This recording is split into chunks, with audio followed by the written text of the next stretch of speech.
Hey, La. Shalom. Shalom. We the brothers from GMS New Orleans coming at you with another live camp. But prior to getting started, we want to give all infinite honor and glory to Yahweh Ba'Shem Yahushua Ba'Shem Rakadash. double honors to the elders and apostles at Great Millstone who rule and teach well. Peace, blessings, and salutations be to the hopeful elect scattered throughout the four corners of the earth. All right. And today we're gonna talk about giving the Lord his respect, man. Giving him his reverence. Okay. All right. The Lord is a bad man, and he's to be feared. Okay. You know what I'm saying? But we have these people out in the world. 2/3 of our people, in the rest of the world, believing in science and so-called Buddhism and all these other different wayward doctrines and philosophies, man. You know what I'm saying? And now they're not fearing the Lord, but yet the Lord is going to and fro throughout the planet Earth, doing what? He's working, man, putting in judgment. Showing you what he's all about. Okay, but everybody is lollygagging in Babylon and having a so-called good time. All right. You got that song on there? This is the book of Psalms, chapter 119, verse 126. It said, "It is time for thee, O Lord, to work, for they have made void thy law." Right. They made void the scriptures, man. Okay. Well, what the Lord came out and set to do. All right. The people are over here, BSing, man. Okay. And what is the Lord doing? He's showing you through his judgments. He's putting in work, man. And he's not playing. Okay. The time to repent. It's been time to repent already. You know, you're a day late and a dollar short. So you need to return back to your power, or you're gonna be through. With Babylon the Great, you're gonna be destroyed. Okay. Yeah, a little more of that. Nah, that was it. But I wanted to make a point too, because when somebody starts working, actions get produced. Because it's only so long that the Lord gonna have his men, his prophets out, teaching. All right, for you to repent, come back to your power. It's only so long that's gonna last, man. You know, like the brothers. You want to say something? I want to say, too, yeah, how they making void thy law. They say, man, they glorify wickedness, man. The things that the law is against. That's why, hey, it's time for the Lord to work, man. Yeah, because ultimately the Lord is getting tired of seeing it, right? Yep. The angels reporting it in, and the Lord, he can't behold wickedness for much longer. That's why I said, I will hold my tongue no more, and that's why I said, action is going to start getting produced in mass numbers. We're going to start seeing hundreds of thousands of people dying, by the judgment of the Lord. Like I said, the Lord stopped holding his tongue, right? When the apostles and Abba Bivens and men of that nature, started coming out and preaching his word, man. Right? They discussing the things that Esau Edom is planning to do. Right? Telling you so-called Negroes, Latinos, and Native Americans that you are the children of Israel. Right? That's when the Lord stopped, holding his tongue. And he's been talking for 40 years. Yeah. He getting tired of talking, man. And I remember when I first came in, the brother Kaya, he always used to say, "Hey, the law finna start putting up biblical numbers, yes. Right? Biblical numbers, mass death. Okay, and we starting to see that with what these wars, okay, over there in Palestine and Israel, So the Lord, he's actually starting to put those numbers in the earth, and hey, this place is about to get its just dessert too. Right. So backing up what the brother said, man, I believe it was, if I'm not mistaken, it was the Assyrians, where the Lord had slew like 100-something thousand men. You know what I'm saying? The angel of the Lord came through, and when the men woke up at the next day, they was like, dang, who did this? It was the Lord that did it. You know what I'm saying? He's putting his name on everything he's doing in the planet. Okay? And what is Jake doing, man? Jake is out here playing around, man. Everything's a game, man. But not everything is freaking funny, man. Okay? People, are out here risking their lives to teach you the truth, through the spirit and power of Yahweh Shema Shah, and you're rejecting the word, right? You know what I'm saying? You're rejecting basically, the hand of the Lord. Here you're hanging off a damn cliff, you know what I'm saying? And instead of taking the hand, you end up smacking it away. So and that's what we're going into, man. People not showing the Lord his respect, man. I'm sick and tired of it. Me personally, you know what I'm saying? I'm sick and tired of seeing, people treat the Lord the way they've been treating him, man. And we see what he's doing in the earth already. It just ain't really touched Babylon yet. But it's going to touch Babylon in a major way. Right. Got something just to back up exactly what you're saying. This is the book of Isaiah, chapter 42 and 13. It says, the Lord shall go forth as a mighty man. He shall stir up jealousy like a man of war. He shall cry, yea, roar. He shall prevail against his enemies. This is the point. I have a long time holding my peace. I have been still and refrained myself. Now will I cry like a travailing woman. I will destroy and devour at once. Right, exactly. Man, the Lord's not holding his peace no more. There was a time where the Lord you turned a blind eye to the things that you did, okay? You was once a so-called a wicked man, you know what I'm saying? But you repented. You came back to the Lord. You started doing the righteous works, you know what I'm saying? But for the other people that ain't did that and are not repenting, man, you know, judgment is set for you, okay? If I can say, it tell you, I believe it's in First or Second Corinthians. Salaki for not knowing directly where it's at, but it tell you that the Lord winked at, basically the mishaps of the men of the Lord, man. He wink at your ignorance. Yeah, right. Because we were ignorant, we didn't know, right. And now we know, so we do what? We revert, right, and come back to the Lord and do best we could. You got it. Con. I got you. Go ahead. This Proverbs. Oh, go ahead. You've been holding. No. Hold on. This Habakkuk 1 and 2, and it reads, O Lord, how long shall I cry, and thou wilt not hear? Even cry unto thee of violence, and thou wilt not save. Why dost thou shew me iniquity, and cause me to behold grievance? For spoiling and violence are before me, and there are that rise up strife and contention. Therefore the law is slack, and judgment doth never go forth, for the wicked doth compass about the righteous. Therefore wrong judgment proceeded. And we coming in the same spirit as Habakkuk right there, man. All right, we seeing, the multitude of whoredoms. Okay, we seeing the acts of violence, and the list goes on. All right, we crying out unto the Lord, but we know, and we see that we watching the time tick down on this bomb, man. We understand that the Lord is about to, make a speedy riddance of the wicked. Okay, so we not sitting here in a wars me spirit, but we also crying out unto the Lord and telling them, hey, they got shit going on down here, which he know that it's all in his time. Okay, that's the reason why I brought this out. All right, because it's all in his time. He's letting the wicked build up a tab in which they can't pay back. You see? But you got it. Right, because what is the wicked, man? They're nothing but a bunch of fugitives, man. That's They've right. been running for judgment, because when you ask a so-called white person, which basically is an Edomite, you know what I'm saying? What do they always say? Well, it wasn't me. Right. I didn't do it. Which goes to show you, man, they fall in that I believe it's Wisdom of Solomon, the second chapter. Oh, we don't come back. We know our life is as a vapor. When we die, that's it. Because they don't have no understanding on what's really going on, man. Yeah, you were your forefathers, man. Just like we were our forefathers, right? We sinned and went off. The Lord punished us for it, and he held your punishment till now, man. And now you about to get your just desserts. Give me that First Samuel. This is the book of 1 Samuel chapter 2 and 3. It says, talk no more so exceeding proudly. Let not arrogancy come out of your mouth. Right, and who's the proud guy, right? Who's the arrogant guy? Yeah, our people picked up bad habits and traits from Esau Edom, man. But he's the guy, man. He's the one that's talking shit. Okay, he's the guy that's saying, well, look, we don't need a God. You know what I'm saying? We are gods, and not only that, we can upset him as much as we like. You know what I'm saying? Through his what? Through his doctrines, his philosophies, the things, his instruments.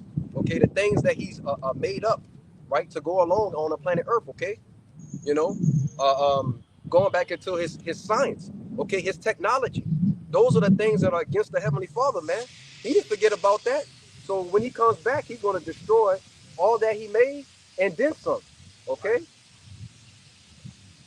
It says, for the Lord Yahweh is a power of knowledge, and by him actions are weighed. Right, so watch what you say, man. Okay? You know what I'm saying? Because the Lord, he's going to hold you to it. Right? The scriptures teach you that, man. And give me the... it speaks on that.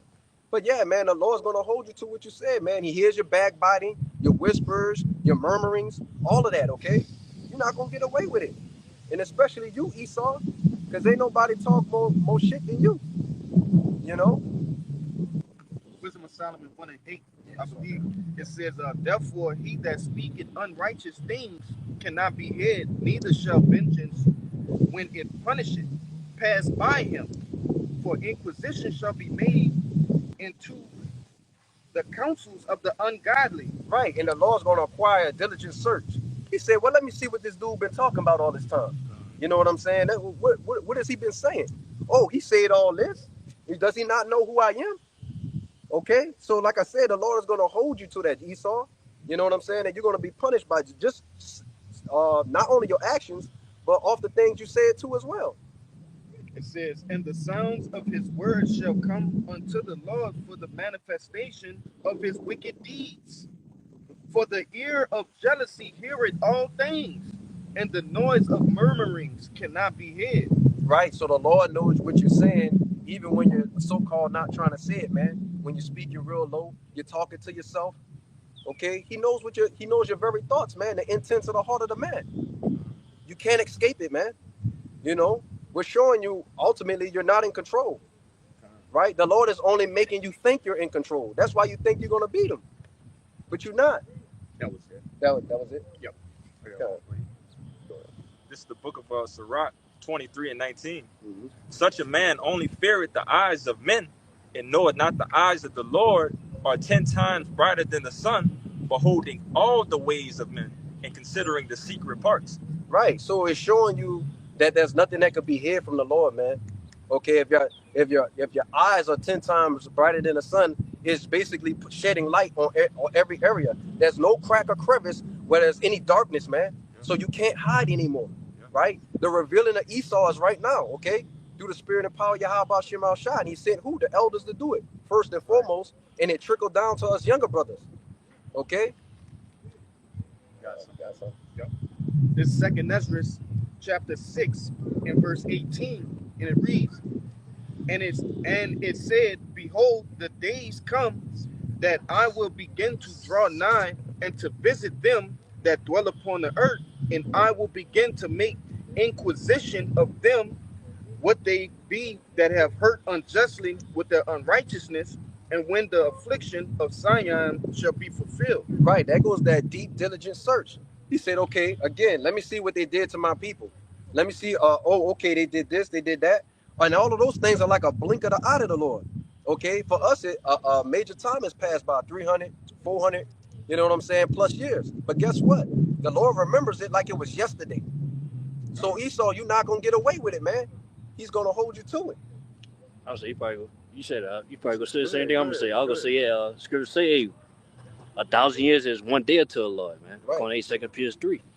Right. You're calm, brother. 1,000 years is as one day to the Lord, man. It goes to show you that the Lord created time, right? Space, matter. All of that's been created by the Lord. He's not subject to it, okay? Right. You know? I got a word for you too. Go ahead. Because we brought out that word inquisition twice in two different scriptures. All right. This inquisition, the online etymology, and it reads a judicial investigation, an act or process of inquiring. Let me see. It says a searching into, a seeking, a legal examination, a seeking of grounds of accusation. Let me see. That's it. That's it. But what did it say? It says judicial. It said it's basically it says legal, right? Yeah, legal. It says legal. And so what is the Lord gonna hold you to? His law, man. Right. You know what I'm saying? That's what he's gonna hold you to. Showing you obviously that the law's not done away with, Jake. You know, and even more so, the law's so cold with it, he didn't even give Esau the law. That's how cold he is. He didn't give Esau the law at all, but he's still gonna hold him to the law. Right. That's no. What you gonna say? I say because in the kingdom they gonna be held to the law, the standard of the law. Well, the Lord created the law for us, and it was intended for us to rule from the beginning.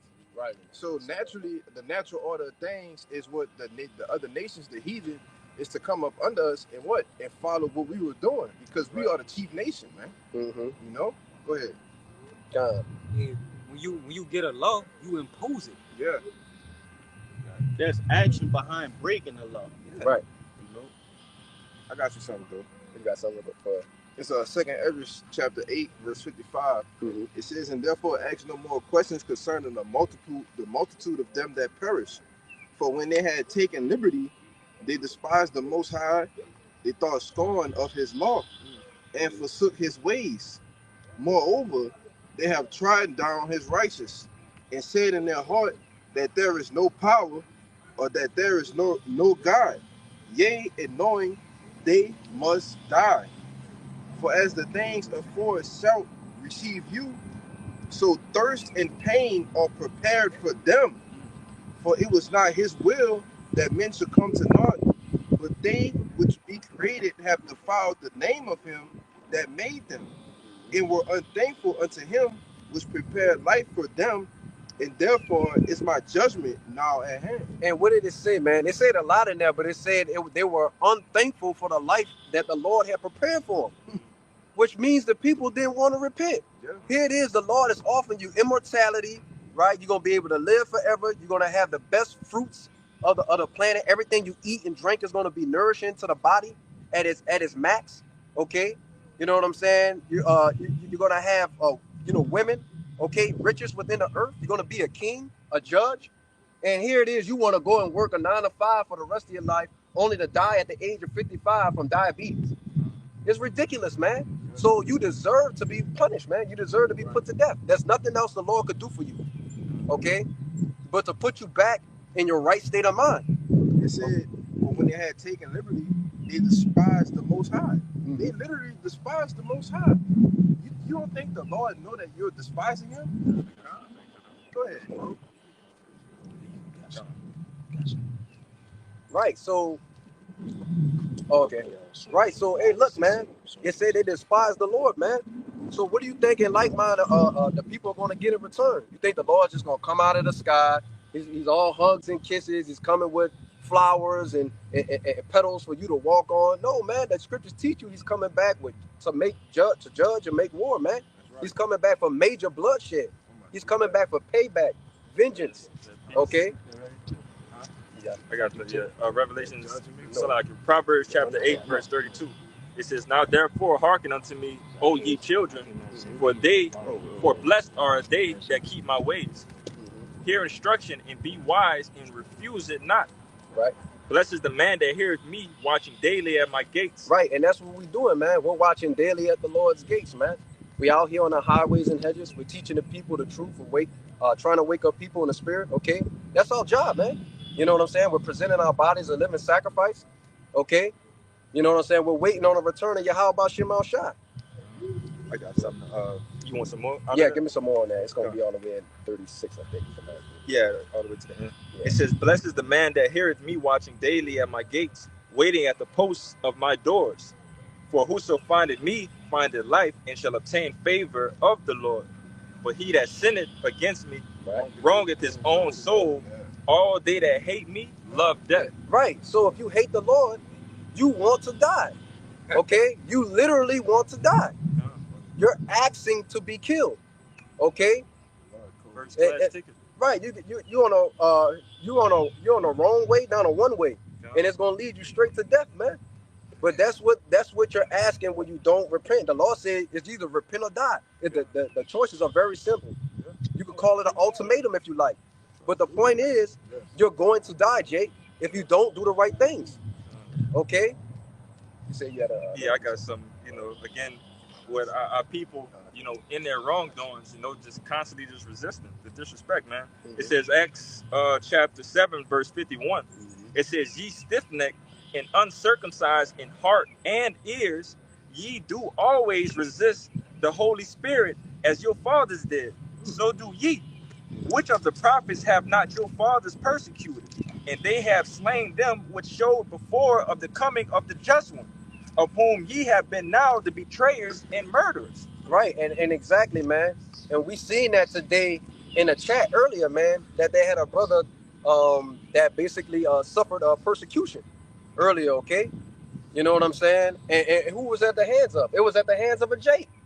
And more than likely, you know what I'm saying? He sold out. Somebody came to him, offer him a little bit of money, say, man, you know, go do this brother some hurt, man. But the Lord said, touch not my prophets, touch not my anointed and do my prophets no harm, man. Okay? So, you know, I was watching a video earlier. The Lord said, the brother said he's going to throw up curses on him. And I was right there with him. You know what I'm saying? You know what I'm saying? Because you deserve it, man. You know, we try to you sell out, and you wicked jakes, man. Okay? Right, you damn cooning and having ass jakes, man. It's you're aggravating to deal with, and there's nothing else to do with you. You don't want to repent, you gotta go. That's it. And if I could back you up, brother, again, you know what this is going into, we could look through our entire history and see that it's most of the time, majority of times, it's always been Jake going against the prophets, bro. So again, right before you get to it, you know, it's nothing new under the sun. So these people are here in their lots, as we are in our lots right now, you know, preaching the word of Yahweh Shem Yahushai. The 2/3 of our people that have persecuted, you know, the prophets back then, they still here fulfilling their roles, you know. But that's going to end with death, you know. But you got it, bro. You bring out what you got. This second Ezra chapter 1 in verse 32, and it reads, I sent unto you my servants the prophets, whom ye have taken and slain, and torn their bodies in pieces, whose blood will I require at your hands, said the Lord. Right, exactly. So, you know, what did they do, man?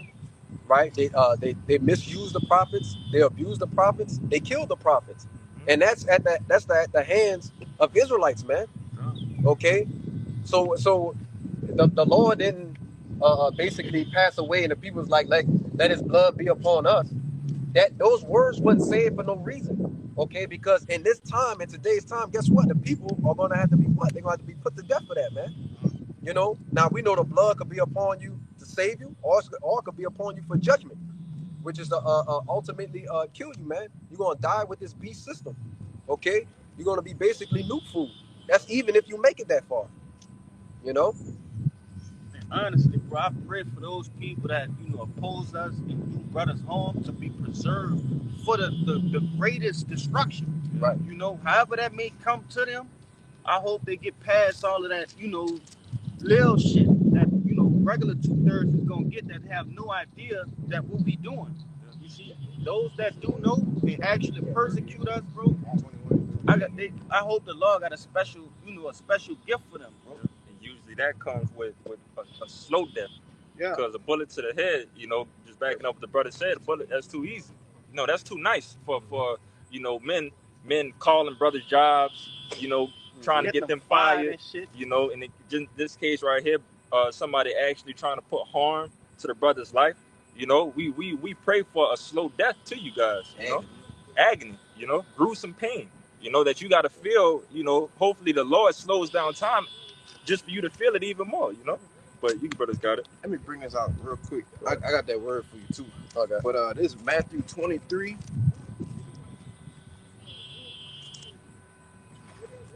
That's crazy, that horn, bro. Yeah, that's crazy.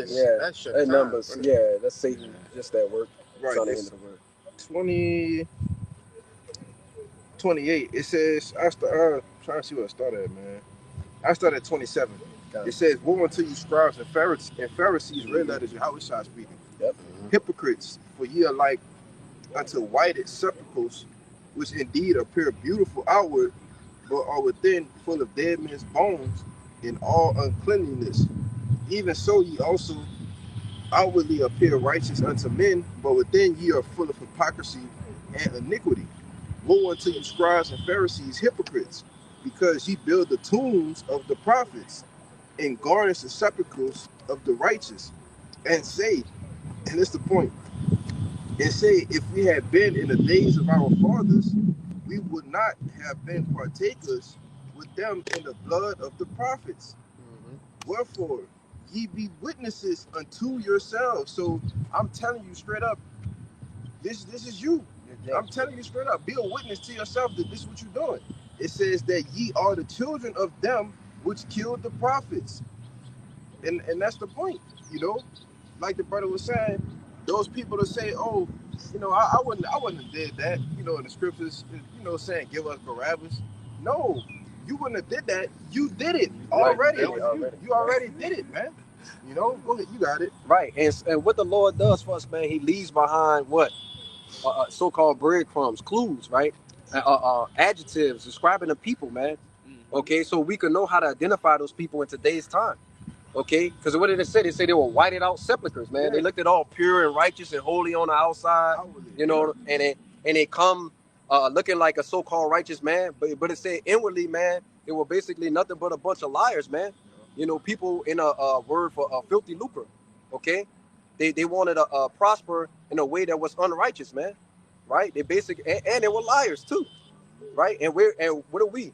Right? We're dealing with that right now amongst people in today's time, man.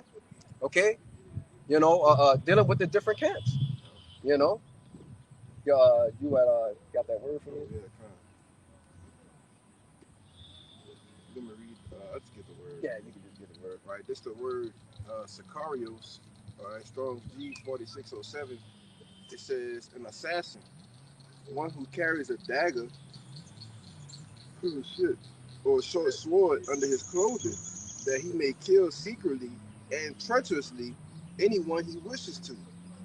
Right. So exactly, man. You know what I'm saying? You want to, you know, basically go and roll with people that call themselves Sakari, not knowing what the word actually means, man.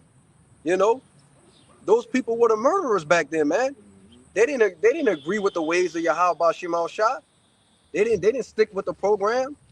You know, they ultimately wanted to revolt against the ancient Roman Empire, right? Which they did and killed certain sects of them, but they all got put to death, man. That's right.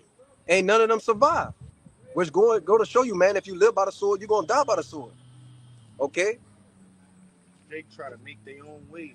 Right. They try to, you know, scriptures tell you, you know, hey, the Lord put, you know, Pharaoh up there like that. All right, the same as how he put Edom up, man. He put Edom in power. Who are you to say, you know, I'm gonna take up arms, me and my men, and try to overthrow them? Same shit happened back then. Same shit happening now. You see guys in the field like how we are right now, marching and training and in some sort of Hebrew boot camp. That's insane. Have you not learned from the scriptures of old? You see? Right. They getting maced, right? Pepper sprayed, like you said, going through this strenuous ass military boot camp, man. Fake. That ain't right. That ain't what the Lord's calling for, man. Get in the scriptures, right? Learn what the scriptures say, man. Right? Be holy, be righteous, man. Those are the things the Lord called you to do. Go out on the highways and hedges and do all the right things, man. Come into the right doctrine. You know what I'm saying? Not this bugged out doctrine, you know, of so-called whatever ISUPK and Sakari and all the rest of these other guys, man. You know, they're showing you that their ways are. The Lord's showing you their ways are off. I got this one. This Zephaniah chapter 3 verse 8. It says, "Therefore wait ye upon me, said the Lord, until the day that I rise up to the prey. For my determination is to gather the nations, that I may assemble the kingdoms, to pour out mine indignation, even all my fierce anger, for all the earth shall be devoured with the fire of my jealousy." Right. And like the brother was saying earlier, Jake is always trying to pave a way for himself. Okay? He wants to make a name for himself. We seen that with people, I believe it was in the book of Maccabees. The guy wanted to make a name for himself, and a damn elephant fell on him, man, and killed his ass. You know what I'm saying? And that was just judgment of the Lord, man. And our people are steady doing the same things over and over again, which shows you that what? History repeats itself, man. You know what I'm saying? We're basically keep living out a recycled history, man. Okay? And you're supposed to be waiting on your how about Shema Shah. The Lord say vengeance is his, man. It don't belong to you. Right. You know what I'm saying? The Lord been waiting over 2,000 years to get at these devils. And here it is, you want to jump the gun and take his glory. Right. Man, it's not going to happen. Which why it never happens, because he never allows it to happen. You think that he's going to willingly give over his glory? You know, like you said, you go back into even the ancient times with what was that slave who had they sent his skull around? Geronimo. No, not Geronimo. That's what they sent the skull who was the Jake? The slave Jake. Nat Turner. Nat Turner. Yeah, you know, just stuff like that. You know, small accounts of history that Jake actually tried to fight back and tried to gather everybody together. You know, even the Jamaicans down there, the Haitians, the Haitians trying to come to America and grab the rest of the Southern Kingdom. You know, none of these things will ever happen because this is the Lord. This is the Lord's duty, and that's His job to make that happen. You know, Him personally when He returns. Well, you got it, bro. Yeah, that's why I said, wait ye upon me. Yeah. Right. Because if the Lord wanted Jake to be free from the cargo slave ships, come on, man, you got thousands of Jakes to 3-4 Edomites on the ship, man. Yeah. You don't think Jake could have just overthrew the ship? Right. All of them? Yeah. No. The Lord be doing things on purpose, man. Man, You know? 2 Jakes could have overthrew the goddamn ship. Yeah. Yeah, for real. And if I could see, because you talking about them old, you know, plantation Yeah. in-shape Jakes, bro. They was in full on shape.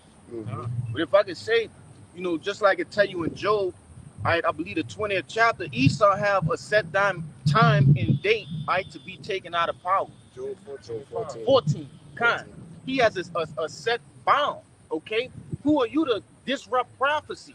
There are so many other things that had to come first. Yeah, You right. see, and Jake trying to, like, you know, meddle with the Lord's movie. Yeah. Man, you trying to ruin the fucking movie. Right. Yeah. Play a role, man. That's it. Yeah. If you're an extra, be an extra. Yeah. If you with the main cast, be the main cast. Don't do nothing else, man. Ain't like we can anyway. You got to be. Okay. It's Proverbs 20, verse 22. Say not thou, I will recompense evil, but wait on the Lord, and He will save thee. He shall save thee. That's the point. It really is. You can't break that down right there. It's simple right there. Right. You say, hey, say not you will recompense evil.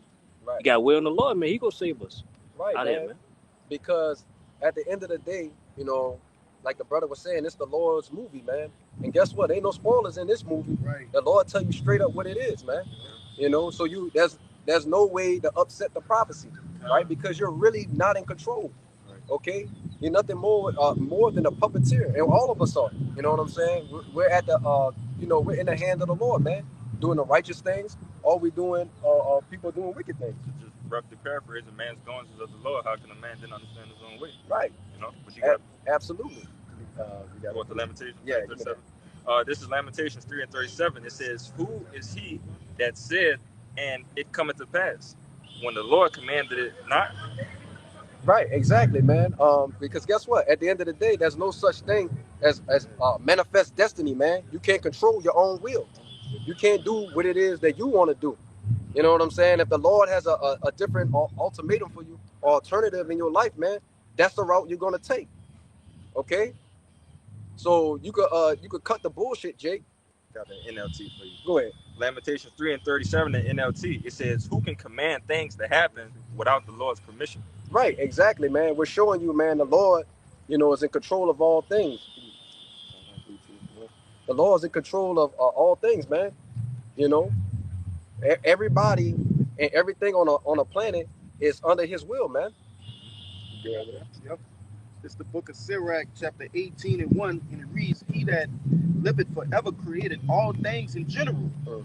The Lord only is righteous, Right. and there is none other but He, who governeth the world with the palm of His hand." Right. It tells you He governs the world, man. To govern means to control, man. And the Lord's at the highest. That's why they call Him the Most High, because He's at the highest seat and control over all things. Everything comes to Him. Go ahead. "And all things obey His will, for He is the King of all, and by His power dividing holy things among them from profane." Right. And it says that what? It says that all things are what? It says, "For He is the King of all." Right before that. Slacken. It says, "Who governeth the world with the palm of His hand, and Right. all things obey His will." Right. It says all things obey His will, man. Right. That goes for the sons of God, right? The angels. Yeah. That goes for the sons of God on earth. You know what I'm saying? Which are the Israelites, the elect. Okay. You know what I'm saying? And everybody else in the earth, man, including the animals. Everything, man, is underneath and subject to the Lord, man. There's no way around it. I was just gonna say, it says, govern. Which, govern.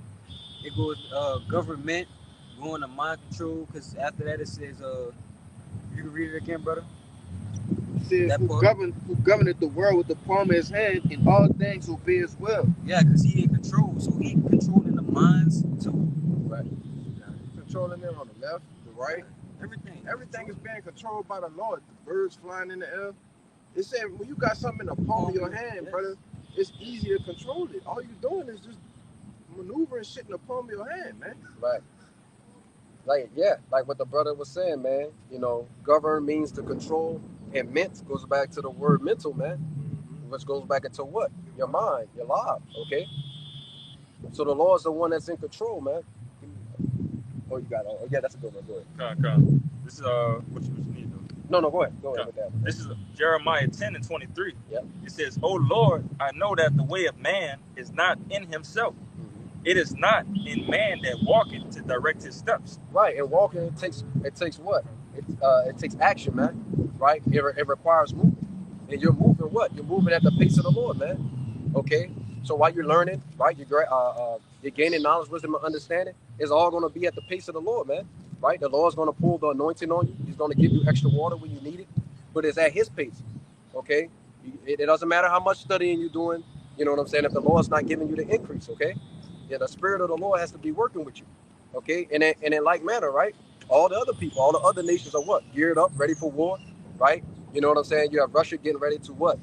Protect these other nations, man, okay? Because the time is now, okay? For the Lord to do what He said He was going to do according to the Holy Scriptures, okay? And you can't get around that. You was on something, Nah, you got it. I think it passed. Proverbs 16. I'm right there. You got it. Yeah. I'm 16 and 9. 16. You get that. I'm right yeah. there Go too. ahead. Go ahead. Proverbs 16:1, huh? Yeah. Proverbs 16:1. It says, "The preparations of the heart and man, and the answer of the tongue is from the Lord. All the ways of a man are clean in his own eyes, but the Lord Yahweh weigheth the spirits." Right. All the ways of man is clean in his own ways, but the Lord is the one that does what? Weighs the actions of the man, right? And it said what? Preparations. Those are things that you're about to do, right? Not things that you've done already. It's things that you are about to do, man. So showing you that what?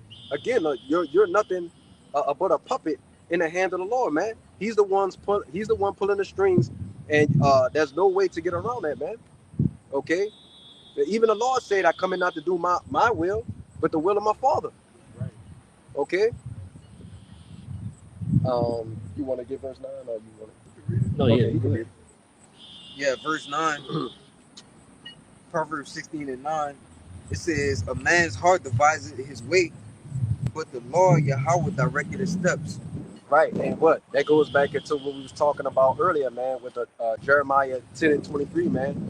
You know, the walking, the steps that you need to take in this lifetime, man.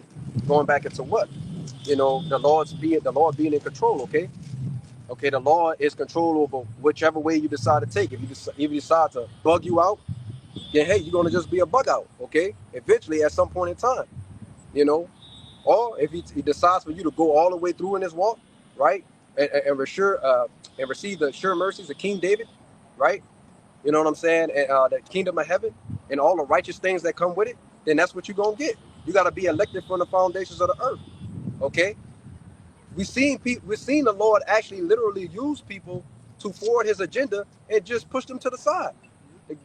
There's people we know that are completely bugged out, but put us on game, you know. But that's how cold the Lord is, man. You know. You know what?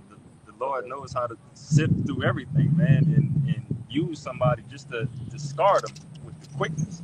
Right. Like brothers got many accounts and examples of even finding this truth out, man, and then the people that you came in with not even on your side no more. You know, is Jake only been in this thing for about 4 years, 5 years, close, and seen many men fall.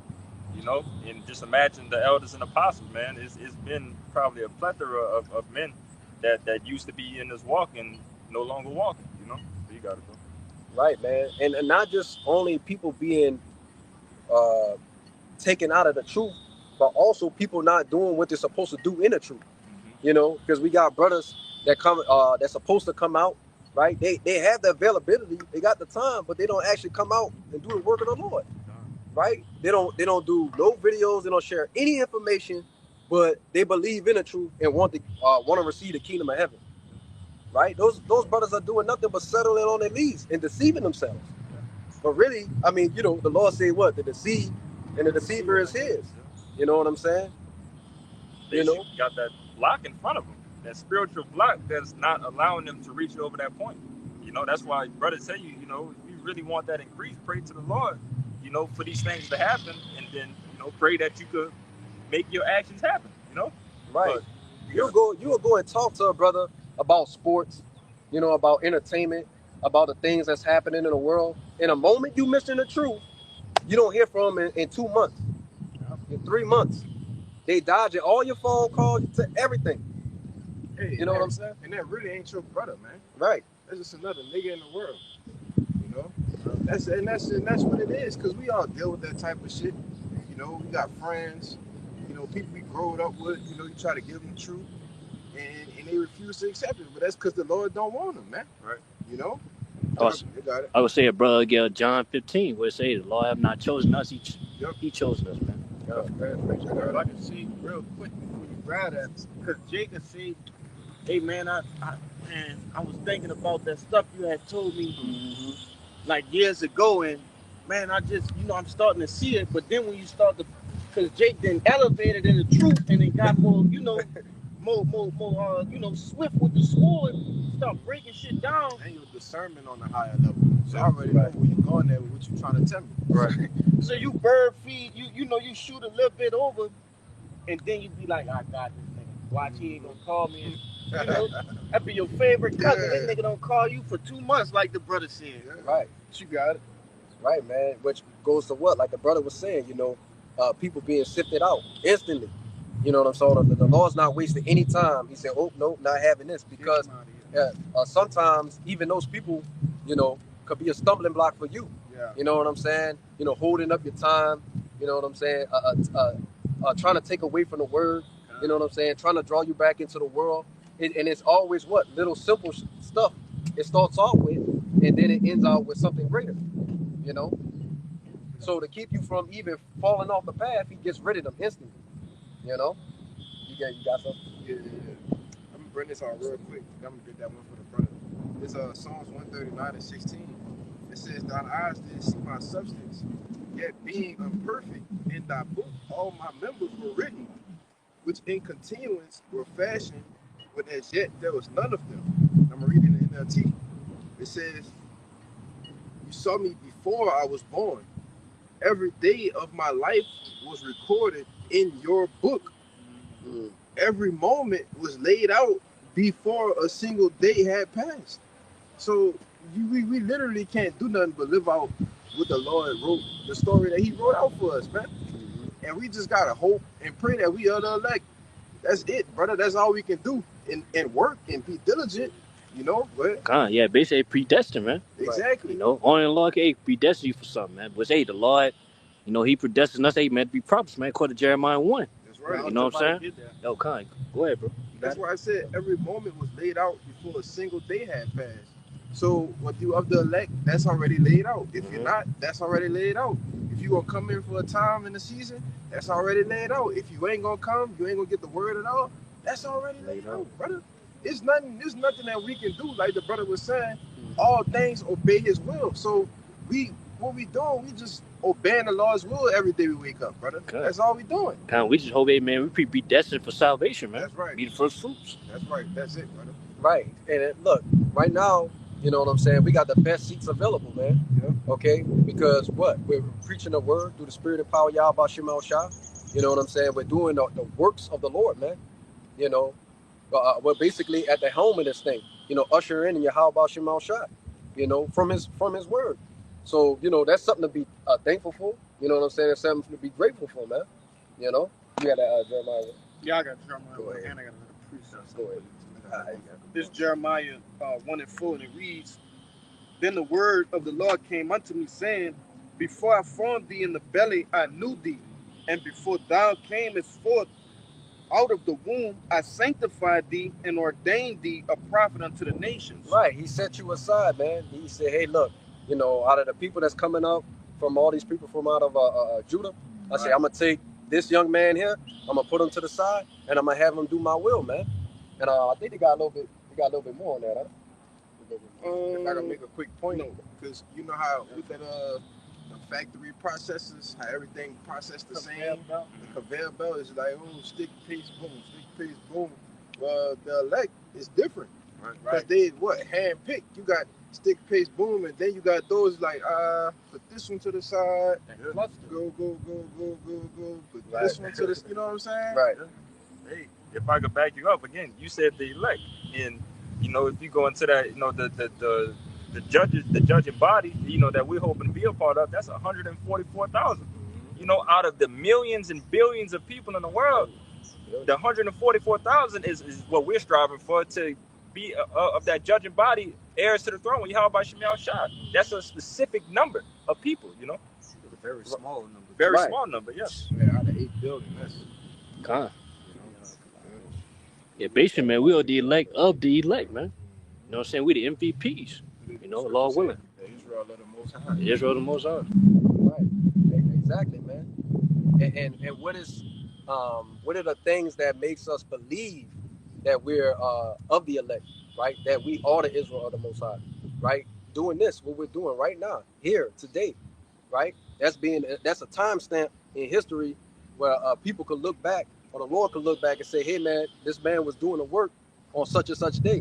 And that timestamp, through the spirit and power Yahweh Shema Shah, Lord willing, we make it to the end, will go throughout the annals of history since the time frame of us being in the truth. And now the Lord can make a case for us, you know, in the heavens, and say, hey, look, this is my son, man. You know, I chose him to be that chosen vessel. Okay.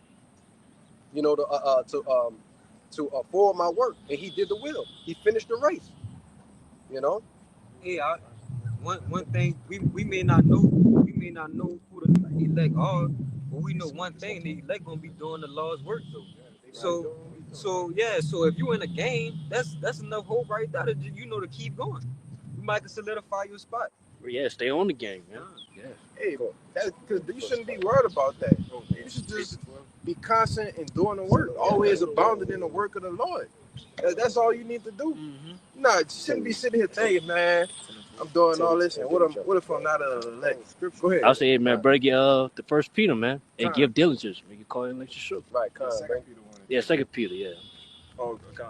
This is Colossians chapter 3, verse 10. It says, and have put on. Start over. Yeah, I was about to say. Colossians 3 and 9, it says, lie not one to another, seeing that ye have put off the old man with his deeds, and have put on the new man, which is renewed in knowledge after the image of him that created him. Right, you know, giving us what? Basically, adjectives, right? Describing how a person would be when they come into the truth, man. You know, being renewed by that knowledge, which we've been given, man. Right? We've been having that. We got that unction. 12. Verse 12, it says, Colossians 3:12, put on therefore as the elect of God, holy and beloved, bowels of mercy, kindness, humbleness of mind, meekness, long suffering, forbearing one another and forgiving one another. If any man have a quarrel against any, even as the Mashiach forgave you, so also do ye. Right. So throughout this chapter, you know, the Lord is basically giving you basically prerequisites on how the elect will be, man. Right. It says mercy. Right. What else did it say? It said forgiving. It's like if a man. Hold on, because if I can say real quick, it said put on. Right. Put on the elect. Well, go ahead. I'll go. So yeah. Basically, the Lord listen to all the attributes that He looking for. Exactly. You know what I'm saying? Just like a coach. Like, yeah, you alter and make to a team. Look for a certain player that's gonna perform that certain attributes that He looking for, man. Yeah, it said to put on, therefore, as the elect of the Most High. To put something on means to wear it. When you wear something, basically your mindset, your attitude is you're gonna act like it. Right. If you're wearing something, you're gonna act like you got it on. if you follow those attributes, like it said, holy, beloved, bowels of mercy, kindness, humbleness of mind, meekness, long suffering, forbearing one another, like the brother was saying, it's the attributes of those men that's putting on the elect, man. You know, go ahead. Right. So, like the brother was saying, basically, you're portraying a certain image. Yes. Okay. And when you go into that word image, it goes back into what? A profile, right? A likeliness, a statue, resemblance, right? This is what the elect will resemble. This will be what the elect will be likened unto. Okay. And then it gives you all those different things, man. It gives you all those different, what we call in today's time, character traits. It said, okay, I see this man. He's different from everybody else. He ain't bugging out. You know what I'm saying? He's not worried about what's going on. He's at ease of mind. You know what I'm saying? He's humble. You know what I'm saying? He's not like everybody else. This could very well possibly be a man of the Lord. You know?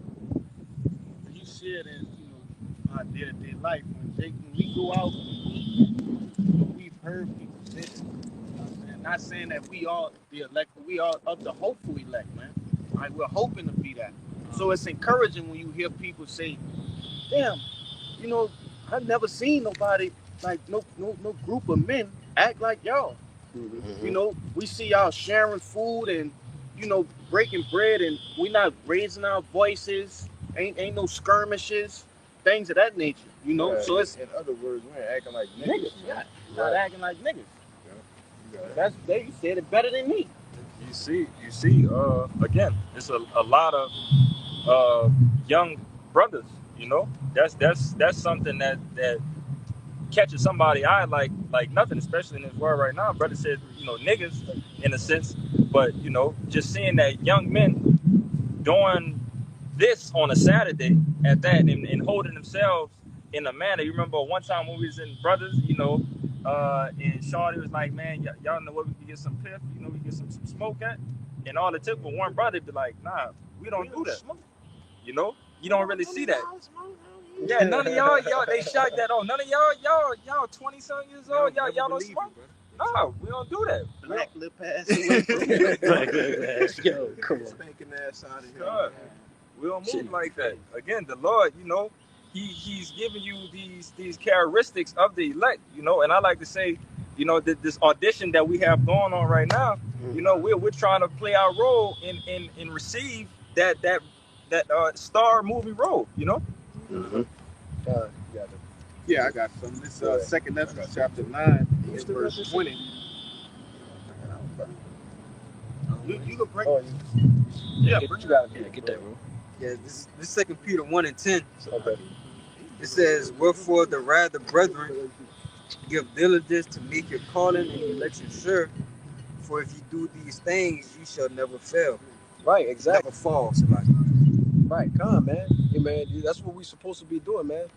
Making our calling and election sure to y'all about your mouth shut, man. If you're not doing the works of the Lord, man, you're gonna get left behind. The Lord gonna say, I didn't know you, or I don't know you, and you don't want to be that guy, man.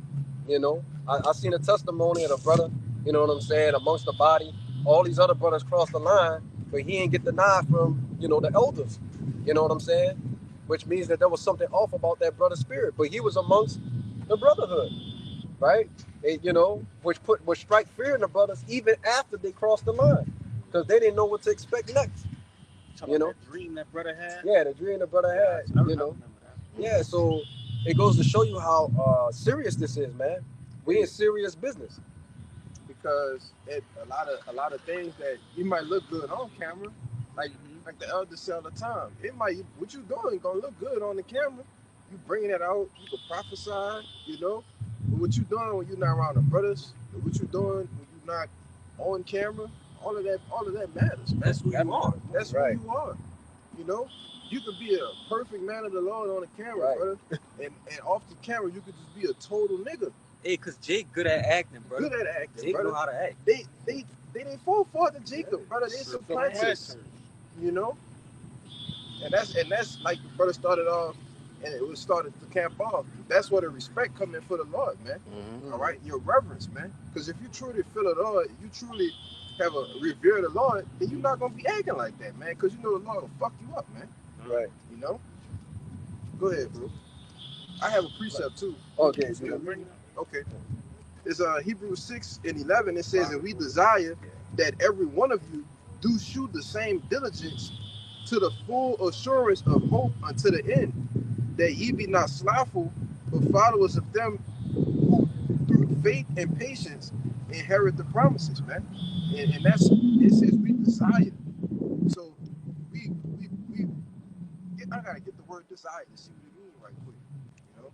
Go ahead, speak on it, brother. I got Yeah, you. so man, look, we desire what? The day of the Lord, man. Yeah. We desire his coming, man. You know what I'm saying? We're patiently I got it. waiting. You got it? Yeah. Go ahead. It says to wish or long for, to express a wish to obtain. But that's the point. It says to long for, to demand or expect. So when you go back to Hebrews 6:11, it says, and we expect. You see, we demand that every one of you do show the same diligence to the full assurance of hope unto the end. So man, the men of the Lord in the past times is demanding that we show this diligence. Right. They're demanding that we have this hope and patience and faith unto the end, man. And this is an exhortation to the brothers in the ministry. You know, it says, go ahead. No, you got some more. Hey, I'm gonna just read verse 12. Okay, go ahead. It says that ye be not slothful. So they demand you to not be slothful, man. Fervent in the spirit, handling the Lord's work, man. You working for the King of the universe, for crying out loud, man. Right. It says, but followers of them who through faith and patience inherit the promises. Right. You know, got it? Yeah, man. So what is it saying, man? It said don't be slothful, man. The desiring, all right, right? The brother went into the word desire, which means the wanting of something, the longing for something. You know what I'm saying? You really want this bad. You really want it to happen, man. And it said don't be slothful, man. The scriptures talk about, basically, the people being like unto an ant, man. And what does an ant do? It constantly at work, man. It's working, it's working, it's working. For what? You know what I'm saying? To build itself up. So at the end of the day, it can protect the things that's necessary to be protected, man. And potentially, I believe it's the queen they have to protect and all the rest of that kind of stuff. Okay, but the point is, it's always constantly at work, man, and that's what we are, man. You know what I'm saying? We get our breakdowns, we study those, right? We're constantly doing the work. We're doing videos. Okay, we out on the highways and byways. Okay, these are the things that we're doing, and it's necessary towards salvation. Yeah. Right. You can't receive it without it. Charity. Right. Charity too. Yeah, well, I said it's important to that. Do the work. Consistently do it. You know what I'm saying? Because that's how, hey, man, the eyes of the Lord stay upon us, man. Hey, the Holy Spirit be with us, man. God. You know what I'm saying? Because, hey, man, it's not just, one day good work, then you just done. You know what I'm saying? Now, the work don't stop, man. It's not a seasonal thing, man. It's a every It's day continuous. thing. Right. Which is, if I can say it real quick, which is when you go into the word diligent, it means to work earnestly or to work hard, to strive for something. If you're working hard for something to obtain it, and it's gonna last for eternal, all right, it's gonna give you a crown of immortality. Well, how much putting in the work every day? How much that's gonna count towards that, man? Huh. Go ahead. Yeah, man, Jake do it for that to be successful in this world, man. Right. Jake putting away Michael Jordan's, LeBron James, Kobe Bryant. You know what I'm saying? Hey, all these other Jakes, man, that's in higher ups in this world. Yeah, they putting the work in, man, so they can stay relevant. You know what I'm saying? So they can stay rich in a sense. Hey, that's a lot, bro. You go ahead, bro. That's why the work we put in gonna be more than worth it, cause we ain't gonna work forever, but our reward gonna be eternal. Mm-hmm. Got it. Yeah. Right. Because at the end of the day, what are we, man? Just like how they are. Okay, we're perfectionists, right? And what are we doing? We're perfecting the ways of Yahweh Shemal Shah. We're telling people how to live their life. The things they should do. The things they should not do. Okay? So it behooves you, you know what I'm saying? If like we said earlier, you got to be a part of the elected to get it anyway. But you know what I'm saying? You want that spiritual crown at the end of the day. You know what I'm saying? You got to do the things that pertain to this book. Yep. I got something. You got something as well. Oh, We're going. Go ahead. just backing up your point. This is the book of Ecclesiasticus, chapter 44, in 8. It says, there be of them that have left a name behind them, that their praises might be reported. And some there be which have no memorial, who are perished as though they had never been, and are become as though they had never been born, and their children after them. But these were merciful men, whose righteousness has not been forgotten, with their seed shall continually remain a good inheritance, and their children are within the covenant. Their seed standeth fast, and their children for their sakes. Their seed shall remain forever, and their glory shall not be blotted out. Right, and that goes into what? Brothers that received the crown, man, who's gotten in the kingdom of heaven. Okay? That memorial going into the memoirs of a man, man, that's been written throughout the annals of history, man. So at the end of the day, you know, not only is he gonna be blessed, but his seed gonna be blessed, man. His children gonna be blessed, right? You know what I'm saying? The scriptures tell you that a little one will become 1,000, man. Okay? Which you know, basically going into, you know, the blessing of the elect, man. Before they left, before the Lord left. I read 8 to 13. Yeah, go ahead. That's what I'm saying. This Daniel 12 and 41. Select. and it reads, and many of them that sleep in the dust of the earth shall awake, some to everlasting life, and some to shame and everlasting contempt. You see? Yeah, that's pretty much it. Just backing up what that brother was saying, man. All right, you have certain men, women, and children who gonna awaken unto what? Unto that being written in the book of life, right? And some that's gonna be written in the book of death. All right, it's basically surrounding, all right, what's gonna happen hereafter, you know, this world is finished and our world is coming. Right. You see? But again, it all starts now. Right. You know, now. this is the process. You know, I did a video way back called The Proving Grounds. You know, this is the proving grounds right now. This is where we prove that we are worthy to be heirs to the throne. You know, with this audition that we have given from Yahweh Bashim Yahushua. Yeah, how do we prove ourselves, Dave, man? We deserve to be able to know. We gotta continue to do the work, man. That's it. You know, and continue to show these qualities. Show the qualities that, you know, that we went into, that the elect is going to be doing, and continue to build off of it. You know, don't get stagnant just because you have some of these qualities, because as we were just talking about before, in the blink of an eye, the Lord could take that away. Right. You know, he could take that away and give that to another brother that'd be more fervent in the spirit for them, you know, just to get rid of you, you know. But, you know, we don't want to be that person that almost, you know, you want to be what we just read in that Sirach 44. You want to be remembered forever for your works that you've done for the Lord. Right. You know? Because at the end of the day, what are we striving to do, man? We're striving for the kingdom of heaven, right? Victory over the beast, man. Right? And it's going to come with trials. It's going to come with tribulations. Some of us going to be martyrs, okay? You know, some of us going to, you know, live to see Yahweh Shai his return, you know? But at the end of the day, man, it's all about overcoming the beast system, right? So you can receive those palms, right? So you can receive the victory, so you can get the crown, okay? Because without those things are what? Death, man, right? Shame, right? You're going to wake up. I mean, you'll be reborn in the kingdom of heaven, and your memory is going to be something you don't want to remember, man. Yeah, a lot of you goddamn moles, you know, you sodomites, you back pushers, pill poppers, coons, weed blowers, you know, rod blowers, man. Christians, man. Yeah, man, a lot of y'all gonna be ashamed of the things that y'all done in y'all life, man. You know, a lot of y'all gonna be ashamed. Y'all gonna wake up with that everlasting shame and contempt, and realize that you despise the Lord. You actually have men with different family members, you know, men of the Lord with family, all right, friends in the world, and they get despised, man. Oh, here this nigga go with this shit. You know what I'm saying? Go ahead, man. I got that word. I was gonna say, man, shame on the dude, hey, man, trying to kill that brother, man. Yeah. Especially him. Yeah, man. Like I said in that video, the dude threw up all kinds of curses on him. You know what I'm saying? Not just only on him, but his family, the kids, everybody, the friends, everybody, people that sent them, the people that was waiting for him to pick them up, everybody. And in like manner, that should happen. We want it to happen, man. Because at the end of the day, we fucking sick and tired of you jakes, man. We really are. You know, I used to wonder why, when I first joined the truth, I never liked anybody else who wasn't even in the truth.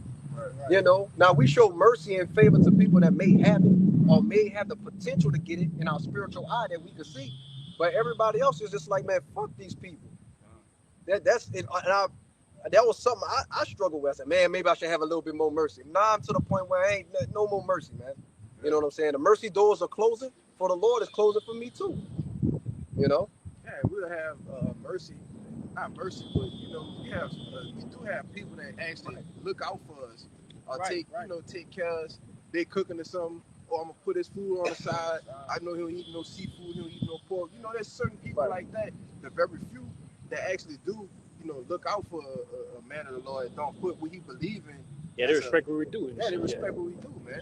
You know, and the Lord might save them for that. You know, Lord willing, we be able to like. You know, right? I got a couple scriptures. I got a word. Go and get that word real quick. Nah, because then that word contempt. Oh, contempt. Yeah, then that Daniel 12, and it reads, "Open disregard." Remember, it said, "Shall be awakened to everlasting shame and contempt." So listen, open disregard, disobedience of authority or the law. It says the general sense, an act of despising, scorn for what is mean. It says vile or worthless. Let me see, is there more? No, that's it. But that's the light that those jakes will be put under in the kingdom of heaven. That just said a lot. Yeah. Right. You got it. Can you give me that? This is the book of St. Matthew, chapter 10, verse 40. It says, "He that receiveth you receiveth me. He that receiveth you receiveth me, and he that receiveth me receiveth him that sent me." Right. That's red letter to how it Right. You know what I'm saying? And that backs up what the brother was talking about. Yes, we know that certain people that come along, you know what I'm saying, they might want to watch, if you have any, they might want to watch your kid and they say, well, what your kid could do and what they can't do. I need to know so I don't, you know what I'm saying, cross that line. You know what I'm saying? At least understanding on how you are. You know what I'm saying? Or cook your food, you know what I'm saying, that doesn't have anything abominable in it. Or just looks out for you in general, man. Yeah, so we know that they have those type of people, man. And those are the type of people we pray for. You know what I'm saying? But everybody else could kick fucking rocks. Okay? Ain't no mercy gonna be shown to you, man. They got the account. So like if I can say real quick, Go ahead. The account, I believe it. I don't want to butcher it, but it was when with the walls of Jericho with the harlot, they let the Rhea, she looked out for him, But that was just a case right there because she was a harlot at that. He was a heathen too. Showing you what the Lord said exactly what he said. I'm gonna have mercy on whom I have mercy. And I'll have compassion on whom I will have compassion on. It's all up to him, man. They got a little bit more on that. Verse 41, it says, "He that receiveth a prophet in the name of a prophet shall receive a prophet's reward. And he that receiveth a righteous man in the name of a righteous man shall receive a righteous man's reward. And whosoever should give to drink unto one of these little ones a cup of cold water, only in the name of a disciple, verily I say unto you, he shall in no wise lose his reward." Right, that receiving goes basically back into helping, man. You know what I'm saying? When you're receiving something, you're taking in. You know what I'm saying? And what are they doing, man? These people, the Lord has placed people in place to help the prophets along the way even get to the kingdom of heaven. The Lord put the spirit on somebody who once hated camps, hated the word, you know what I'm saying? And that person comes and, man, look, I got this, and this for you. I got, food or groceries, whatever. I got tools for you to use, right? So you could do the things that's necessary for you at your time, man. Because the Lord's going to hear your prayers, man, for whatever you need. Because he knows what you have and what you need and what you don't have, man. Okay? So, yes, those are the type of people that spiritually we look out for, man. And we thank you, how about Shemal Shah for? And, hey, they got certain people that don't follow anything that we, that how we are, all right? Along the guidelines of what are the scriptures, because you got people like in the time of the MOTB who gonna take the MOTB, right, and they gonna be giving you food and shit. Yes. Giving you shelter. You saw that in the movie Red Dawn. Yep. When they were infiltrating the city. Yep. And the lady was giving them like sandwiches from Subway and shit like that, hiding them, and those are real actions that's gonna happen, man. Real accounts. Some of those things are gonna be written about. Just like I said, Rahab, it might say whomever, Tyrone, right? Let Kalaya or this brother, into whatever. It's gonna be real accounts like that. But you got it. Huh? Right. And at the end of the day, what does it do? It just magnifies the Lord's power, That's man. right. What we was going into earlier, okay? The governing of the mind, man. The controlling of one's mental, okay? Because that's what the Lord's doing, man. He's persuading the minds of men to do His will, you know. And you got a PC. You got you said you sold something. Huh? Yeah, it kind of changed. It kind of passed. Yeah, mine's changed. All right, you got it. Yeah, I got some. You wanted, Kashab, that Sirach 41 and 12. It says, "Have regard to thy name, for that shall continue with thee above 1,000 great treasures of gold. A good life hath but few days, but a good name endureth forever." Right, man. So, what do you want to be at the end of the day? You want to be known as a bug out, a reject. What's the word for reject? A reprobate. You know what I'm saying? Is that what you want to regard it as? One wicked ass a nigga in the world, or you want to be known as the righteous man, a part of the Lord's ceremony, man. The 144,000, and not even that, just being a part of the elect is beautiful, man. You know, we just want a seat at the Lord's table in the kingdom. You know, David said, was it David that said, Be a doorkeeper. I'd rather be a doorkeeper in the kingdom of heaven to have the reputation of a wicked ass nigga, man. You know, Hey, we just want to make it, man. right? We just want to get saved, brother. I don't care about no rank. I don't care about none of that, brother. I just want to make it out. That's all, brother.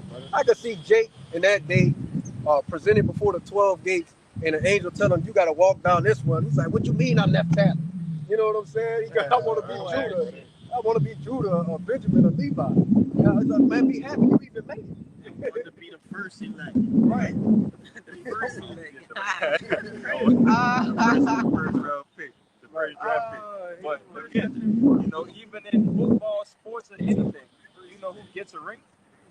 Everybody that's a part of the staff. Right. So that goes to the water boys, that goes to the trainers, that goes to the cheerleaders. All of them get a ring just for the team winning. Right. So just be a part of the team. Stop. What's the saying? Too many chiefs and not enough Indians. Yeah, everybody want to be a chief, man. Be cool with being an Indian, play your role, and let's win together.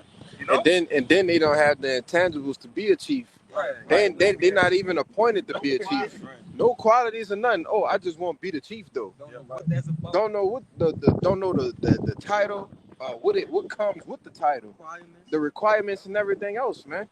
Yeah. That's why it's best to just fall in where you fall in, man. Get in where you fit in, And learn your role. That's a problem with Jake, man. Jake always wants to be the guy. Yeah. You know what I'm saying? Instead of just trying to be the guy you could put anywhere. You know what I'm saying? Okay, today at camp, I'm gonna have this brother headline, and or instead of being a brother that headline, be a good reader. You know what I'm saying? Or backing up other brothers with history, articles and facts. You know what I'm saying? Play any role, man. Be the guy that can play any role. You can put him in any position, and he'll flourish. Just beat the pimp. Right. Instead of just wanting to be the guy. That's not what it's about, man. You know what I'm saying? Like brother say, the first fruits, Yahweh Shai is the first fruit, and every man come in his own order. Okay? That's what the scriptures teach you. We have elders set in place. We have teachers set in place. We have then we have the body of believers and brothers that's been given a certain portion of knowledge, wisdom, and understanding according to the Spirit, and he just plays his role with it. Yeah. Oh, okay. But no, this is still going into the function of diversity of brothers. This is 1 Corinthians chapter 12 and 4.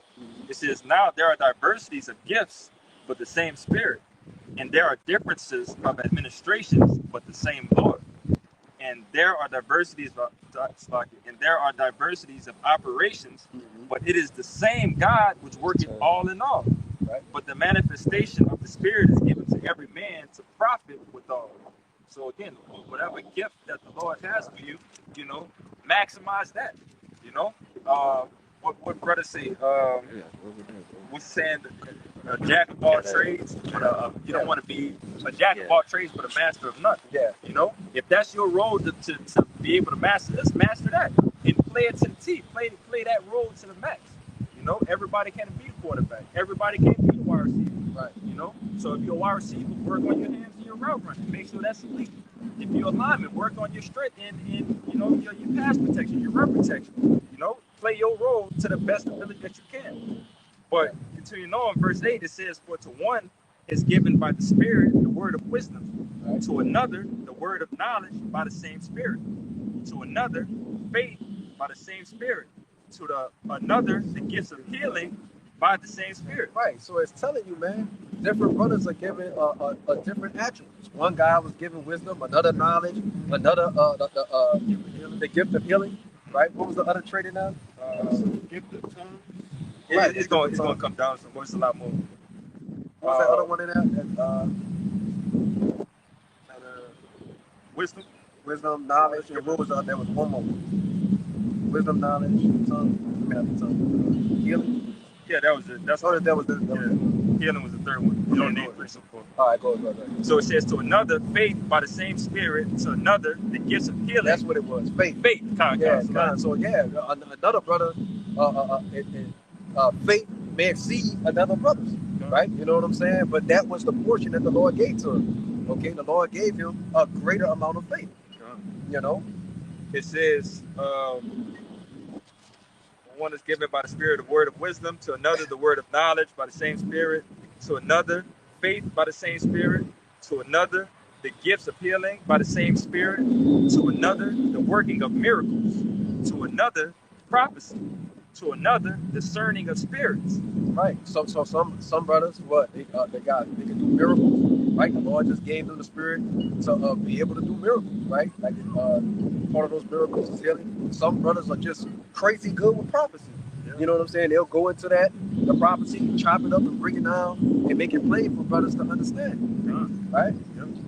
Continuing on, it says, discerning of spirits, read it again. It says, to another the working of miracles, to another prophecy, to another discerning of spirits, to another diverse kinds of tongues, to another the interpretation of tongues. Right. So and we have that in the truth now.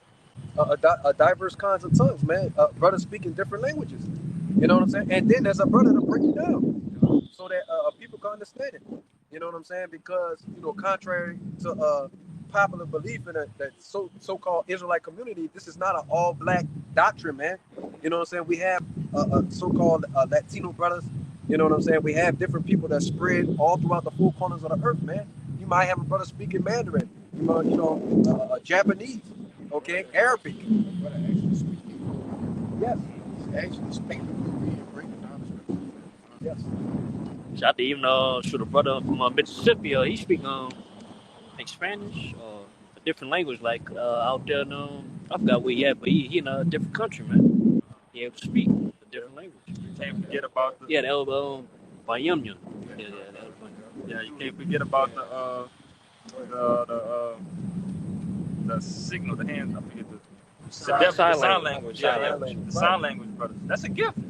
You know, the Lord, might have took away, one of their senses, but still gave them a gift to still be able to teach the word.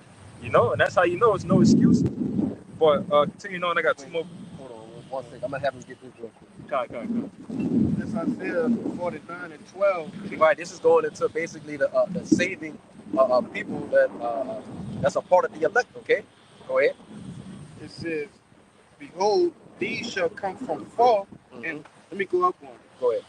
It says, verse 11, and I will make all my mountains and way, and my highways shall be exalted. Right, the highways go into salvation, okay? The mountain goes into what? The kingdom of heaven, right? What the Lord has begun to establish on the planet Earth. Go ahead. Right. It says, behold, these shall come from far, and lo, these from the north and from the west, right. And these from the land of Sinim. Right, and when you go into that word Sinim, it basically goes into southern China. We're showing you that the Lord's salvation is going to cover what? The four corners of the earth, man. So they're going to be people in those different areas that's going to do what? Speak different languages, which goes back into what this brother was talking about, that diversity of tongues, man. And a person to break down what that prophet is saying, man. Okay? I only got two more verses. I got something real quick. Go ahead. in Psalms 19:3. It says, "There's no speech nor language where their voice is not heard." So the Lord had that set up for an intention, so that all of his people was the Israelite foreigners, right? Those that may look like they're other nations, but their lineage goes back to Israelites, all right? That's mixed in with the other heathen nations, so that they can hear the word, because they might be of the elect. You see, and those other nations that's not of the elect, so they can get their judgment. Right. The Lord have to mark them, man. Right. So just like in ancient times, right? When Paul was going amongst all the other nations, he was doing what? He was preaching a word, and a word was sending what? People that was of the elect, man. Right. Okay. You know, so in like manner, we're doing the same thing, and I believe in that same chapter it says a line went forth throughout the earth, man. It's verse 4. Their line is going out through all the earth, right? And their words to the end of the world. Right, man. You know what I'm saying? So what is the Lord using, man? Technology, man. Okay, he's using the internet to forward the word, man. So we don't have to travel to all these different lands, you know? So, no, brother, we got to go to Kenya, you know, then we got to go to Zimbabwe, right. Go talk to barbecue. Ghana. You got to, no, brother, we literally got to go there. No, man, the Lord set up the internet, YouTube. Right. It's global, man. It's for a reason. It's global. You know, this is the unicorn that was set up, man. Right. So everybody can hear the words of the Lord. Go ahead, you got it. Like you said, the unicorn, the internet, the satellites. Yep. Okay, the Lord is using all this technology. Esau is using it for wickedness, but the Lord is using it for righteousness. Okay, to forward His agenda and His will, man. To seal the elect throughout the four corners of the earth, so they could get on that highway. Okay. It says 1 Corinthians 12:11. It says, you know, just wrapping everything full circle. But all these worketh that one in the self same spirit, dividing to every man severally as he will. For as the body is one and hath many members, and all the members of that body, of that one body, being many, are one body, so also is the body. Yeah. Right, man. So, you know, the Lord is liking, you know, his men, right? The prophets, right? And the different believers as a body, man. Everybody can't be the eyes. Somebody got to be the ears. Somebody got to play the tongue, the role of the tongue, right? Somebody has to be the hand. The hand needs, you know, the hand needs fingers, man. You got to have your thumbs, different, whatever they call it, phalanges and stuff like that, right? Same thing with your feet, man. Can't walk nowhere without your feet, you know. So the eyebrows, eyelid, hair, you know what I'm saying? Somebody has to be a part of every single aspect of the body. You know what I'm saying? You got the right eye saying, I don't want to be the right, I want to be the left. Why I gotta be the right? You know what I'm saying? It's ridiculous, man. Instead of just being a part of the body. You know? Right. That's why they got that saying,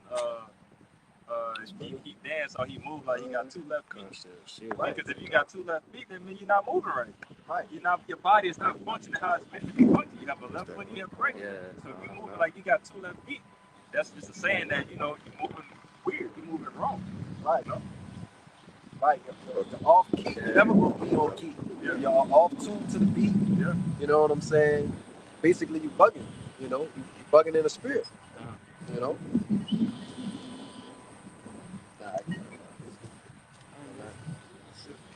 You know, like we got to show. Oh, we definitely about to show his. Oh, but you better get past it.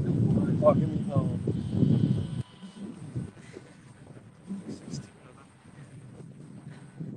This is the book, Second Esdras.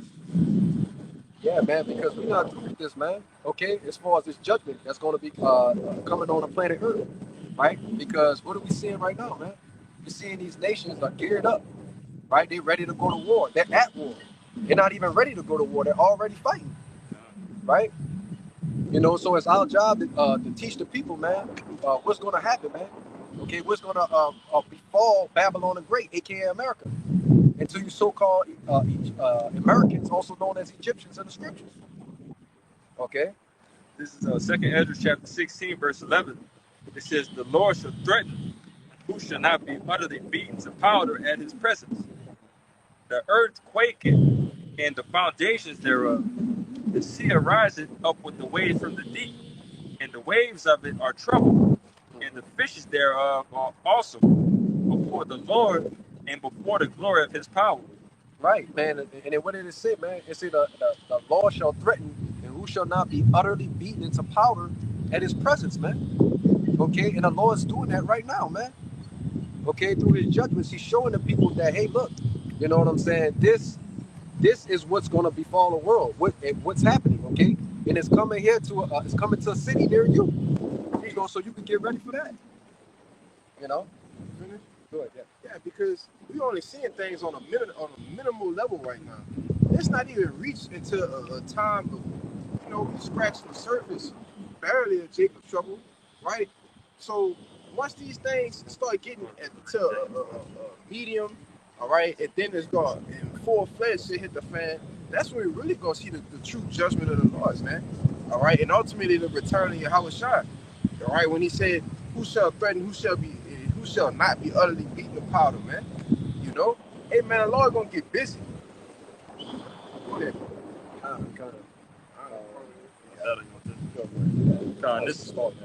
This is the book of 2nd Ezra chapter 15, starting at the top. It says, "Behold, speak thou in the ears of my people the words of prophecy, Right. which I will put in thy mouth, saith the Lord." Right. The Lord put these words in our mouth. It's not of our own doing. Okay. Right. When we were speaking the words of Yahweh Shema Shah, telling the people the truth, man. Ain't no kumbayas. Ain't no everybody just gonna make it. Okay. A lot of pain. Death, destruction. Right. Woes and calamities coming to the earth, man. Go ahead. Can't forget that God is good all the time. Right. That God is good. He's not. You know what I'm saying? He told me he's terrible.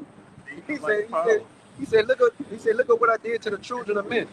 And, basically the terrors I put on them, man. Go ahead. Yeah. Verse 2, it says, "And cause them to be written in paper, for they are faithful in truth." Yeah, so that's how the words got that, Jay. It wasn't magical. It wasn't a mystery. The Lord spoke the words. The prophets put it on paper. Okay, go ahead. It says, "Fear not the imaginations against thee. Let not the incredulity, I can't say it, incredulity, Salaki.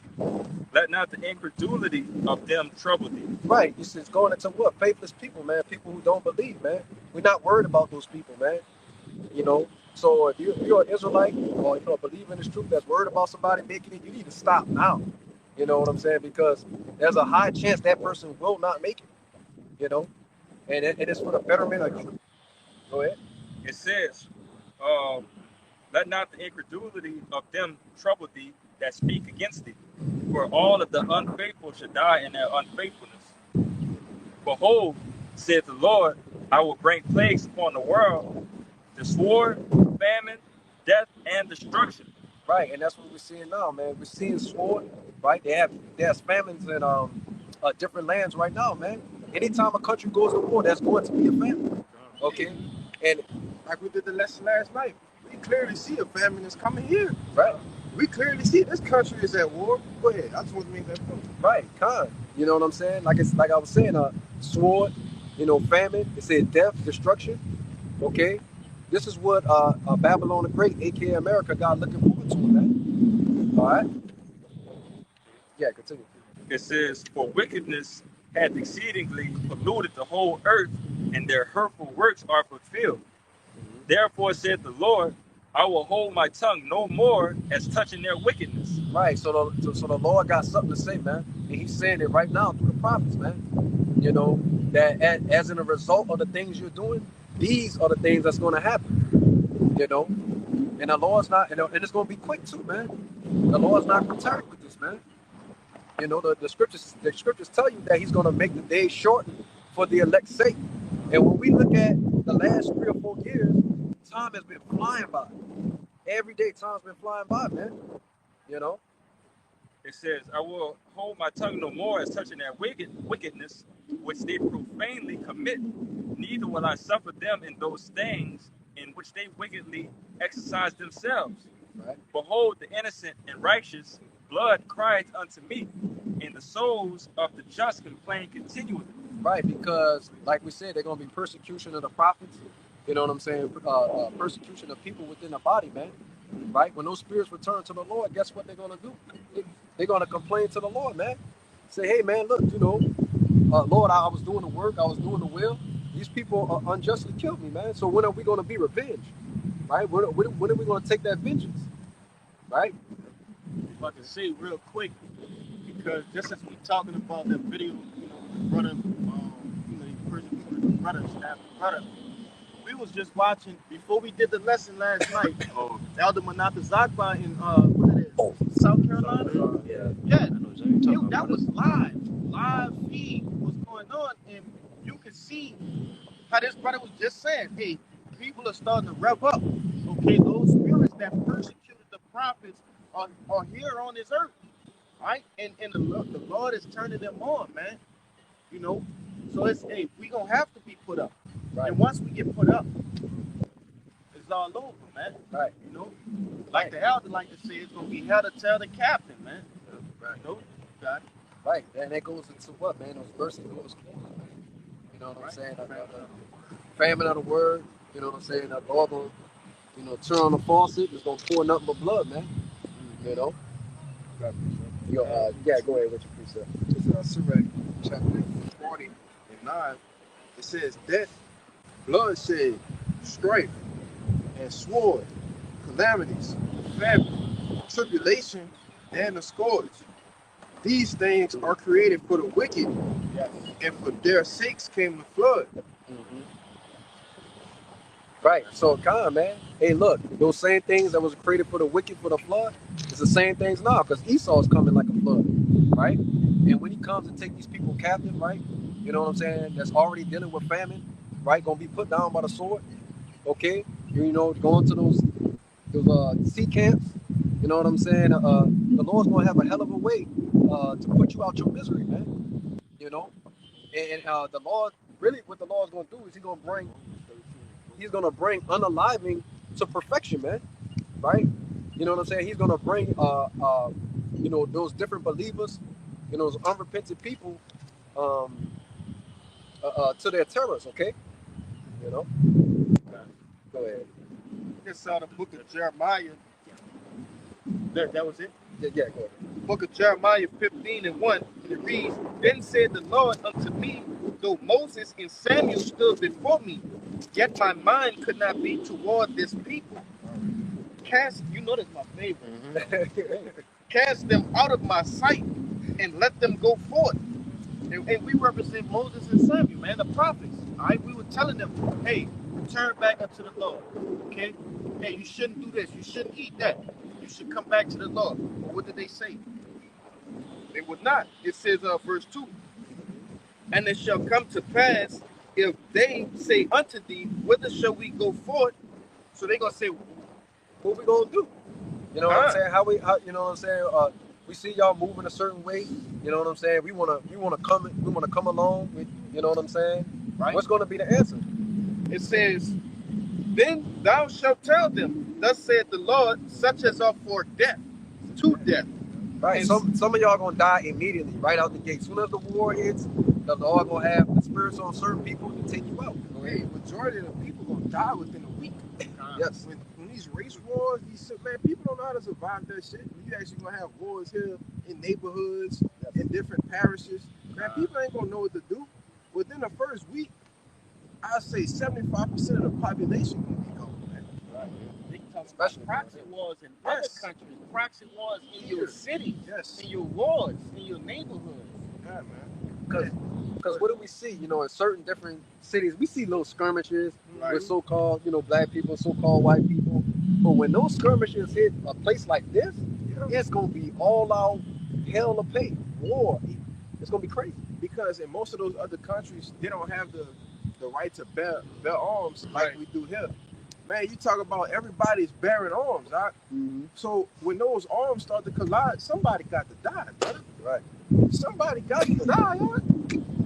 Nobody ain't just gonna be having hour-long shootouts, brother. Somebody gonna die, and somebody else gonna die, and somebody else gonna die, brother. That's just to call it what it is. Right. Go ahead. And then the Lord stoking the fire by putting, he got these so-called, I wouldn't even say leaders, but you got niggas like George Floyd getting killed on what? on the social media, getting people prepared to say, all right, I'm here over with the black people. Right. Oh, Black Lives Matter. He's putting the variance between the people already.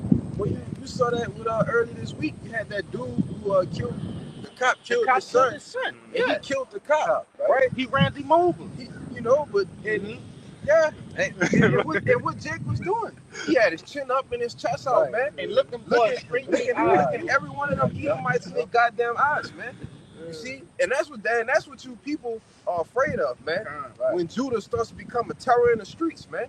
When the Lord actually put the spirit on Judah to actually run rampant through these streets. Rise up. All right, Rise up. like where we at right now. You go a block or two this way, all right, which is called Lakeview. Hey man, Jake gonna run around through there, man. The times of Jake's trouble, man. Shit, Here, it's the marina. Right. Jake ain't gonna never come to the marina for before no what? reason. To go to that little part and go look at the water. They got people that live right there, man. Little ports, all right. That's There's nothing but hundreds of thousands of dollars that people pour into these boats, all right. Have yacht parties and shit around here, man. You see, Judah gonna be a terror to these goddamn people, brother. Man. That's And we can't wait to see it. Right, because that same spirit that he has toward his brother is going to be twice as worse when there's no way, you know what I'm saying, no way out for him. You know what I'm saying? Because he don't put his trust in Esau. Yeah. You know what I'm saying? In the system. When a system completely fails, that's it. It ain't gonna be nothing else to trust in. Just like with Rodney King. You know, brother, speak about it. You had the Bloods and the Crips tying their flag together just to come to one to come against who? This goddamn devil, man. When Jake gonna be like, when I'm done robbing all these niggas, I'm gonna go get the people that actually have stuff. Yes. You know what I'm saying? And I'm gonna get it by any means necessary. You know? Yeah, I got a little bit more on that. Yeah. It says, read the last verse one more time.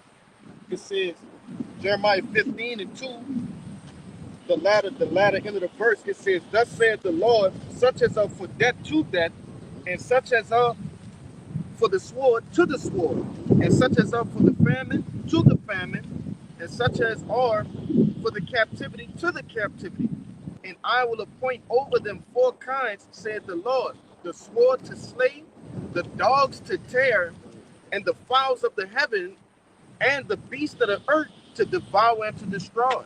Right. What's going into what, man? There's gonna be a lot of death, a lot of bloodshed in the streets, man. Okay. It says death, sword, famine. Okay, and it said captivity. Some of them going to them sea camps. And that's gonna be their last stop shop. You know what I'm saying? You either get down with the program or lay down. You know? That's gonna be the last place for a lot of Jakes. Gotcha. You want to say something? Oh, you asked something, brother? Yeah, I got one. Go ahead. This second Esdras 9 and 15. It says, I have said before, and now do speak, and will speak it also hereafter, that there be many more of them which perish than of them which shall be saved, like as a wave is greater than a drop. Right. You know, think about that, man.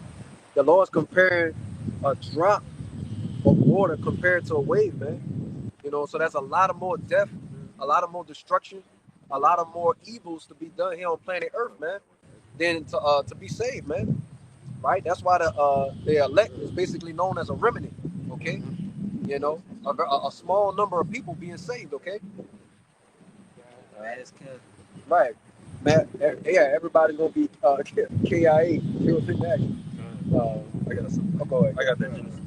What you got? This is the book of Nahum, chapter 1, verse 2. It says, Yahweh Ba'ashim Yahushai is jealous, and the Lord revengeth. The Lord revengeth and is furious. The Lord will take vengeance on his adversaries, and he reserveth wrath for his enemies. Right, man. The Lord basically has a what's that scripture that says the Lord got a controversy with the inhabitants? But I think it's Hosea, but yeah, man, the Lord got Controversy is Zion. and I say they have. I think it's Hosea like 4 or something like that. But anyway, the Lord got to take vengeance on these people, man. Because at the end of the day, what did they do, man? They took the Israelites. Okay, they put them in slavery, right? They also took his name, his word. They completely tarnished it, right? You know what I'm saying? Made basically made him into a so-called white man. You know what I'm saying?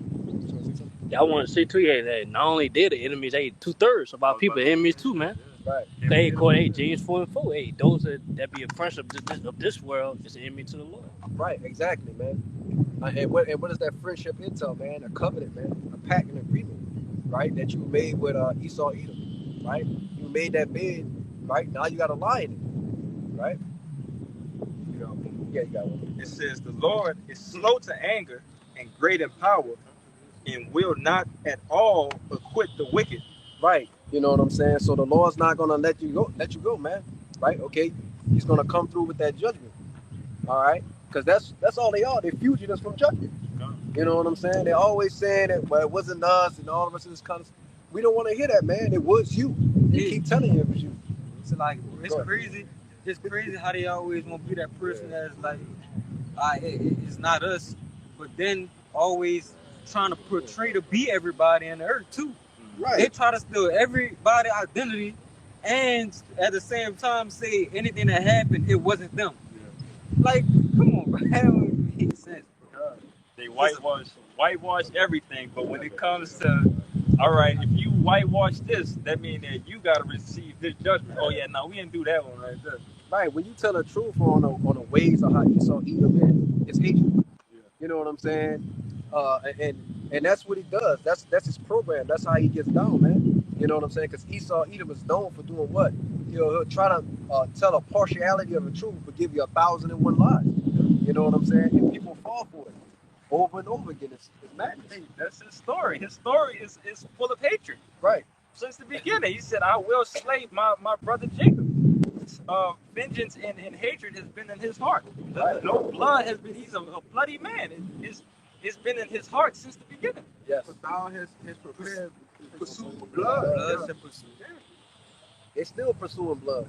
You know what I mean? Esau literally hunt animals just to hunt them. So they go extinct. That's crazy, man. You know what I'm saying? Like you said, and so now blood is going to pursue you.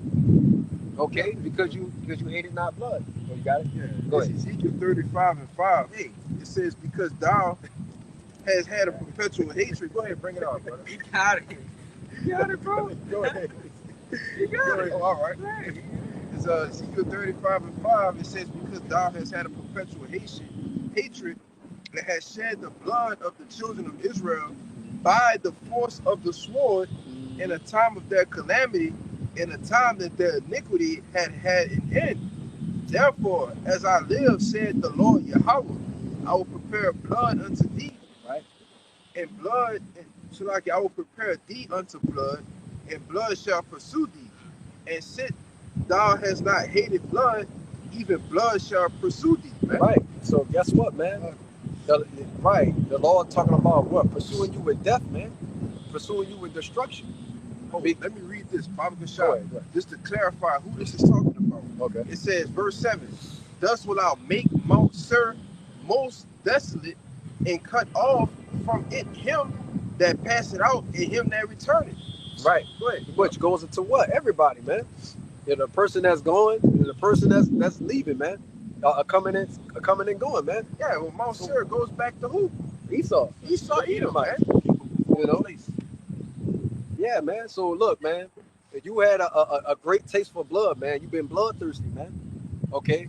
And you've done all the wickedness you could do, okay? Hey, these devils actually drank blood, brother. Yes, they actually drink blood. They're for adrenochrome. They actually torture children, right? Torture young ones, young ones. Just be careful with that type of, Yeah, for adrenochrome and drink it. Monsters. I think it's even becoming popular. Like it's becoming not a secret. And even if you say like, they say, oh no, this is what we do. This is how we look young. This is how we continue to look young. You know, and that's what he's revealing more and more of himself. You know what I'm saying? Because at the end of the day, you think the Edomites really don't want to say certain things. You know what I'm saying? I had an Edomite tell me one time, I don't want nobody telling me what I can and can't say. Yeah. I'm getting tired of this, man. We get like that. Right. Sometimes brothers be like, fuck it. You're gonna say this, see, talking about that sickness and brother be like, I'm tired of that shit. Yeah. I'm gonna go on I that say it on my page. Fuck it. No, for sure, bro. Fuck it. He said If I that's can my say- last strike. Good. He said, yo, your last strike. For the back you up, all right, with that whole adrenochrome thing, I'm gonna put this video in the chat too. I'll probably do it Go as ahead, soon as I see this. But a lady was killed, all right, recently because she found a 18-wheeler full of Right. little ones, Little ones. deceased The little Migo ones. lady. Right. Yeah, Yeah. she was. They put her to death, man. Uh-huh. But that didn't make the. Of course, it didn't make the big news Oh, and of shit. course not. Just like I was saying, you have everything being put on the media now, all right? So these things are being revealed, man. Hey, got it. But I'm about to put it in there. Excuse me. Then with the whole industry, that whole industry of harvesting kids, right? The P gate, Yeah. what I'm talking about? The PDF files, man. Like, that whole industry is a multi-billion-dollar industry, man. Who has that type of money? Not us. They have Not Jake. right. Right. They have their actual name now. It's called Pi. And I ain't gonna say the name, but Yeah, I know. but that's what it's called. So they're just more and more becoming more open with their wickedness, man. But they say, let me get a cheese pizza. Right. Hey, what Yeah, they was they- doing with the A pepperoni pizza, hold the red sauce. Right. Hey man, these extra people, cheese. extra cheese, man. These people on to you, man. Right. But go ahead. Remember that big scandal with the website, with the furniture website? Yes. Yes. And it was like a regular tabletop Wayfair. counter. 30, What it was called? Wayfair, I think. Yeah, Wayfair. It wasn't Wayfair. It was something else. I think it started with a G, if I'm not mistaken. But nevertheless, it was for those who don't know, Yeah, I know. what you you're would talking have about. regular furniture being sold for $35,000 with names of actual children. The children who were, let's say, snatched. All right, that would be the name of the furniture. Okay, and they would describe that they're actually describing the child, but it's actually just furniture, man. I mean, it's actually children, but the picture is furniture. It's Right. describing furniture. Right, Right. Fucking got a nightstand on there for $10,000, man. right. What we With the doing? name Lil Jeffrey. Come on, man. What we doing, man? Right. Exactly, man. Going to show you. Going to what? Showing you how Esau gets down, man. You know what I'm saying? His ways, his actions. I would say also show you that movie too, Sound of Freedom. Oh yes. That's- Oh yes. Yes. That talks about it right there, man. Right. You know what I'm saying? I'm gonna say too much on it, but with the movie Sound of Freedom, man, what the brother was saying, what it's going into, man. How Esau's perverted, man. You know what I'm saying? The scriptures tells you he's a fornicator, man. You know what I'm saying? He despises his birthright, and he's completely wicked, man. Okay, that's what he has, man. God, you know something? I got something real quick. Okay, you got it. This 2 Thessalonians chapter 2, verse 3. It says, let no man deceive you Mm. by any means, for that day shall not come, except there come a falling away first, and that man of sin be revealed, the son of perdition. Right, this man is falling out his power extremely fast, man. Right. He had a hold on the people with his speech, his elegance. You know what I'm saying? He used to be able to step in front of the podium. Every word that he say, everybody will believe, man. You know what I'm saying? But now, you know what I'm saying? The Lord is revealing him for who he is, right? Man, that nigga lied. Yeah, right. Everybody You know what I'm say, saying? man, that nigga lied. Right. The Lord pulled down the veil so you could see who's actually behind it, man. You say, oh, is this guy? Oh, he just don't even look like he's telling the truth. You know? God, you got some more there. Yeah. Yeah, it says, who opposeth, verse 4, who opposeth and exalted himself above all that is called the Most High, or that is worshipped, so that he, as the Most High, sitteth in the temple of God, showing himself that he is God. Right, man. So this man is showing you that he's the power of the earth, man. He's literally portraying himself as the Lord, right? I believe even the Pope say he had the power to forgive sin. Yeah. He said he's the acting superpower on the planet until the return of the Messiah. He is the guy. You know what I'm saying? And that's by his standard. You Right. know. So how much more these the wicked elite, man? You know how much more the different banking families, okay? right? These people have a so-called God complex, man. Right. But the Lord gonna show them you're nothing but a mere man, man, a mortal that I created from the dust of the earth. Okay. I got that. Go ahead, y'all. I got that. Yeah. Whoever. Go ahead. Continue. Did you have some little bit more? No, that was it. Oh, that was it. All right. Go ahead. What you got? This is Job 30:1. It says, but now they that are younger than I have me in derision, whose fathers I would have disdained to have set with the dogs of my flock. Right. The Esau, Edom, the so-called white man, is so wicked. You wouldn't even sit him next to your dogs, man. Okay, because he'll do something profane to him, something unseemly. You know, he'll defile the dog, man. He's notorious for it with animals in general. You know. Okay, but that goes to show you his nature back then, man. His nature ain't changed. He's the same person running the planet Earth. They showed Okay. it in that movie, The Animal, with Rob Schneider. Yes. Yeah. Yes. That was some wicked shit.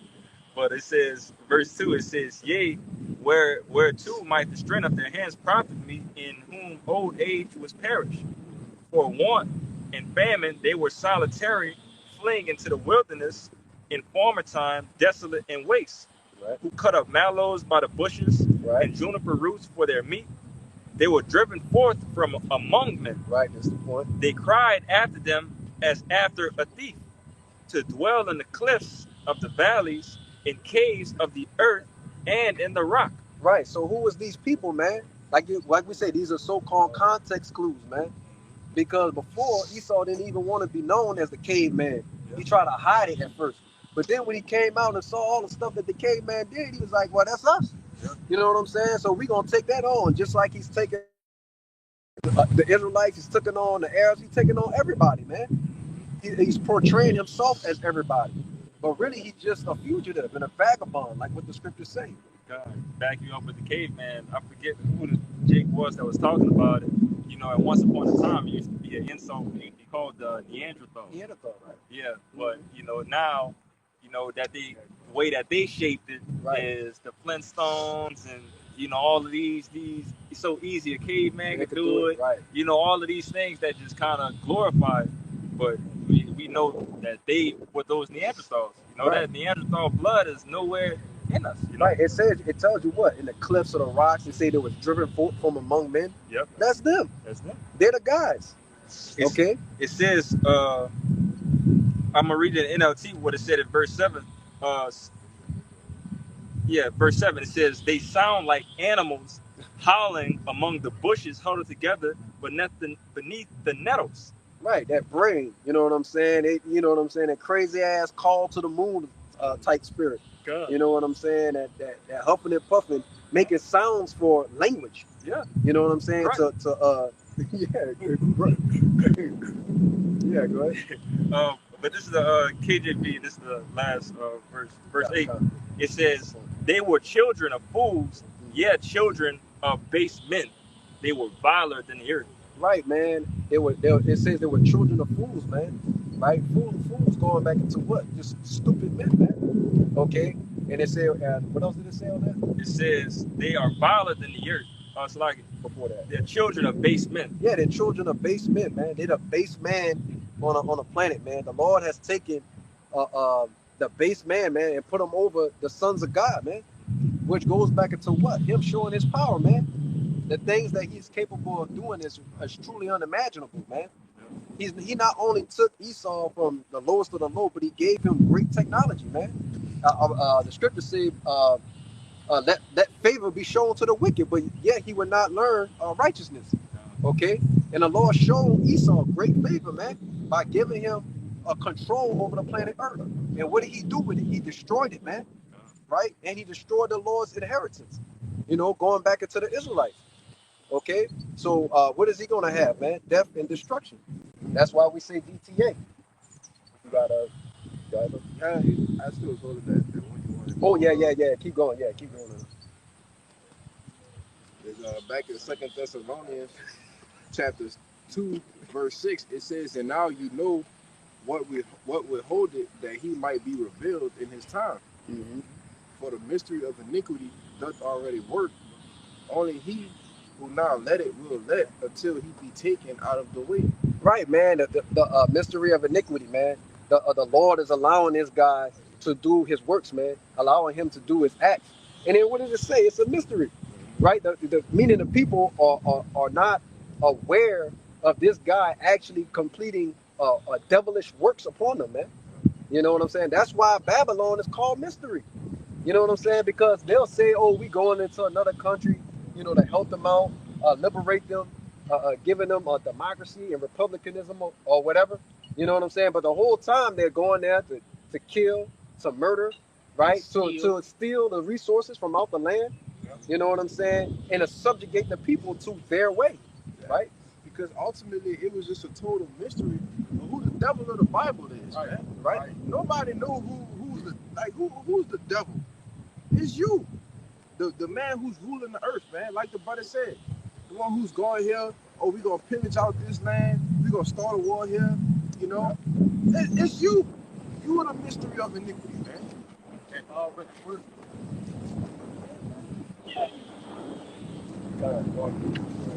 This is the book of Job 9:24. Yes. It says, "The earth is given into the hand of the wicked. He covered the faces of the judges thereof. Right. If not, where and who is he?" Right, exactly. You know what I'm saying? What did it say? It says the earth is given to the hand of the wicked. That's Esau evil. It says he covered the faces of the judges thereof. Right? And who's the judges he covered, man? Right? He covered the face of Yahweh.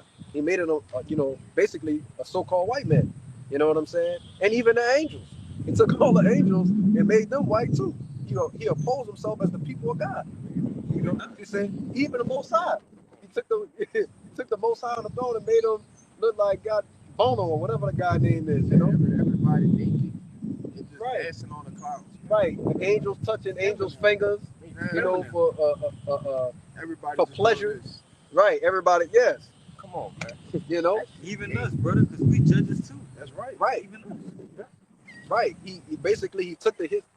I would say, man, brother, give First Maccabees 3. You already on it, bro. Yeah. Con. So yeah, man. It also said that if not, then wherein who is he? Okay, because we don't see the other nations doing these things throughout the planet, man. Yeah, they have a God that looks like them, but they didn't take the God of the Bible and make it into them. Right. You know. Okay, so like we're saying, these are context clues, right? To be the revealing of the wicked, man. Okay, so people can understand who he is. They get it through their mental to understand who this guy is. Okay.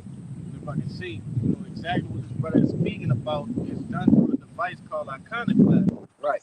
Okay. Absolutely. And this will perfectly describe it. This First Maccabees chapter 3 and verse 48, and it reads, "And laid open the book of the law, wherein the heathen had sought to paint the likeness of their images." Right. So we know that what, man, these different artists, went throughout was it Michelangelo? You know what I'm saying? Different artists like that went throughout the planet Earth. Okay, man. And what did they do, man? They painted over the children of Israel, man. Okay, to make it look like them, so they could perceive themselves to be the people of the Lord, man. So when everybody's coming out of when the so-called Israelites are coming out of slavery, right? You know what I'm saying? This is your God. This is who you worship, and they gave you a false doctrine too, so you can follow, right? You think when he took the chains off you, that he freed you and liberated you, that he was gonna give you your God back, your language back, your nationality and your heritage? No, he gave you nothing but lies, right? That's why it says in that same chapter in Second Thessalonians, it says with all deceivableness. So this man came at the Israelites and really the whole planet in every single angle, in every single way possible to deceive the people. You know, right? That's deceivable, man. That's right. But I got a few something. Go ahead. This Psalms 50 and 16, because you said it was something you said about how the wicked paint want to be. Are they all like the Most High, or they want to be as the people of the Most High? You know. But this is what the Lord has to say about it, right? This is Psalm of David, the 50th chapter, verse 16, it says, "But unto the wicked, the Most High said, What hast thou to do to declare my statutes, or that thou shouldest take my covenant in my mouth?" Seeing, there's a question mark, man. So the Lord is asking, well, unto the wicked, the wicked, all right, because you Edomites are the wicked of the Bible, man. Right. All right. It says, "What hast thou do to declare my statutes?" Right? You want to paint the images, all right? You want to cover the faces of the judges, but you have done nothing to declare the statutes of the Lord, man. All you, like the brother said, all you taught was lies, deception, rape, rob, and murder, man. Right. You want to say something? No. God. It says, "But that thou shouldest take my covenant in thy mouth." You want to be the people, right? It's a question mark. But it says, verse 17, it says, "Seeing thou hatest instruction, and casted my words behind thee, and when thou sawest a thief, then thou contendest with him, and hast been a partaker with adulterers. Thou givest thy mouth to evil, and thy tongue frameth deceit." Thy tongue frameth deceit, man. You know? It says, verse 20, "Thou sittest and speakest against thy brother," which your brother was from the beginning was Jacob, man. All right? And you still do the same shit to this day, man. Speak against thy brother. Hey, man, your hatred is so great for the Israelites that you can't even fathom to look at them, man. Right. You know? It says, "Thou slanderest thine own mother's son. These things hast thou done, and I kept silent. Thou thoughtest that I was altogether such in one as thyself." So you actually thought that the Lord was with you when you was doing all this wickedness, man. Right. All right? All this deceiving, okay? All this killing. Not killing, but murdering, man. Right. You know? Raping, pillaging people, man. You thought the Lord was with you, man. You want to say something? Because, hey, in the times of slavery, right, the 1800s, early, it's like late 1800s, middle 1800s, hey, they did what? They justified the acts that they were doing with the scriptures. Yeah. They would show you right here, God said, Right. you know, and whap Jake on the back. You feel me? Man. Right. And like, that's what that's going into. They thought the Lord was with them Yeah. as they were committing these acts, hanging men on trees, and you know, but he wasn't, man. You was in a trick bag the whole The time. whole time, man. One of the tricks also to add to you too, they didn't consider us people. Right. So Three-fifths of a Three-fifths man. of how the fuck you 3/5 of a person? Come right. on, man. So in that That's case, crazy. it was justified through the scriptures Right. for this to happen because technically we're not people, so we could do this to you. Right. They did that before they was really making the laws and the Constitution during the time of Spain. You know what I'm saying? I believe they had something called the Spanish Inquisition. And so before we're gonna pass this law as Jake being 3/5 of a human. You know what I'm saying? We're gonna establish that. You know what I'm saying? That way, if we do, murder them, you know what I'm saying? It wouldn't matter because they're not even a human anyway. Justified. Right. Yeah. You know what I'm saying? I wouldn't have now. On the flip side of that, you know what I'm saying? To rectify that, they know those things are written within the Constitution. It's written within the amendments and different laws. Okay.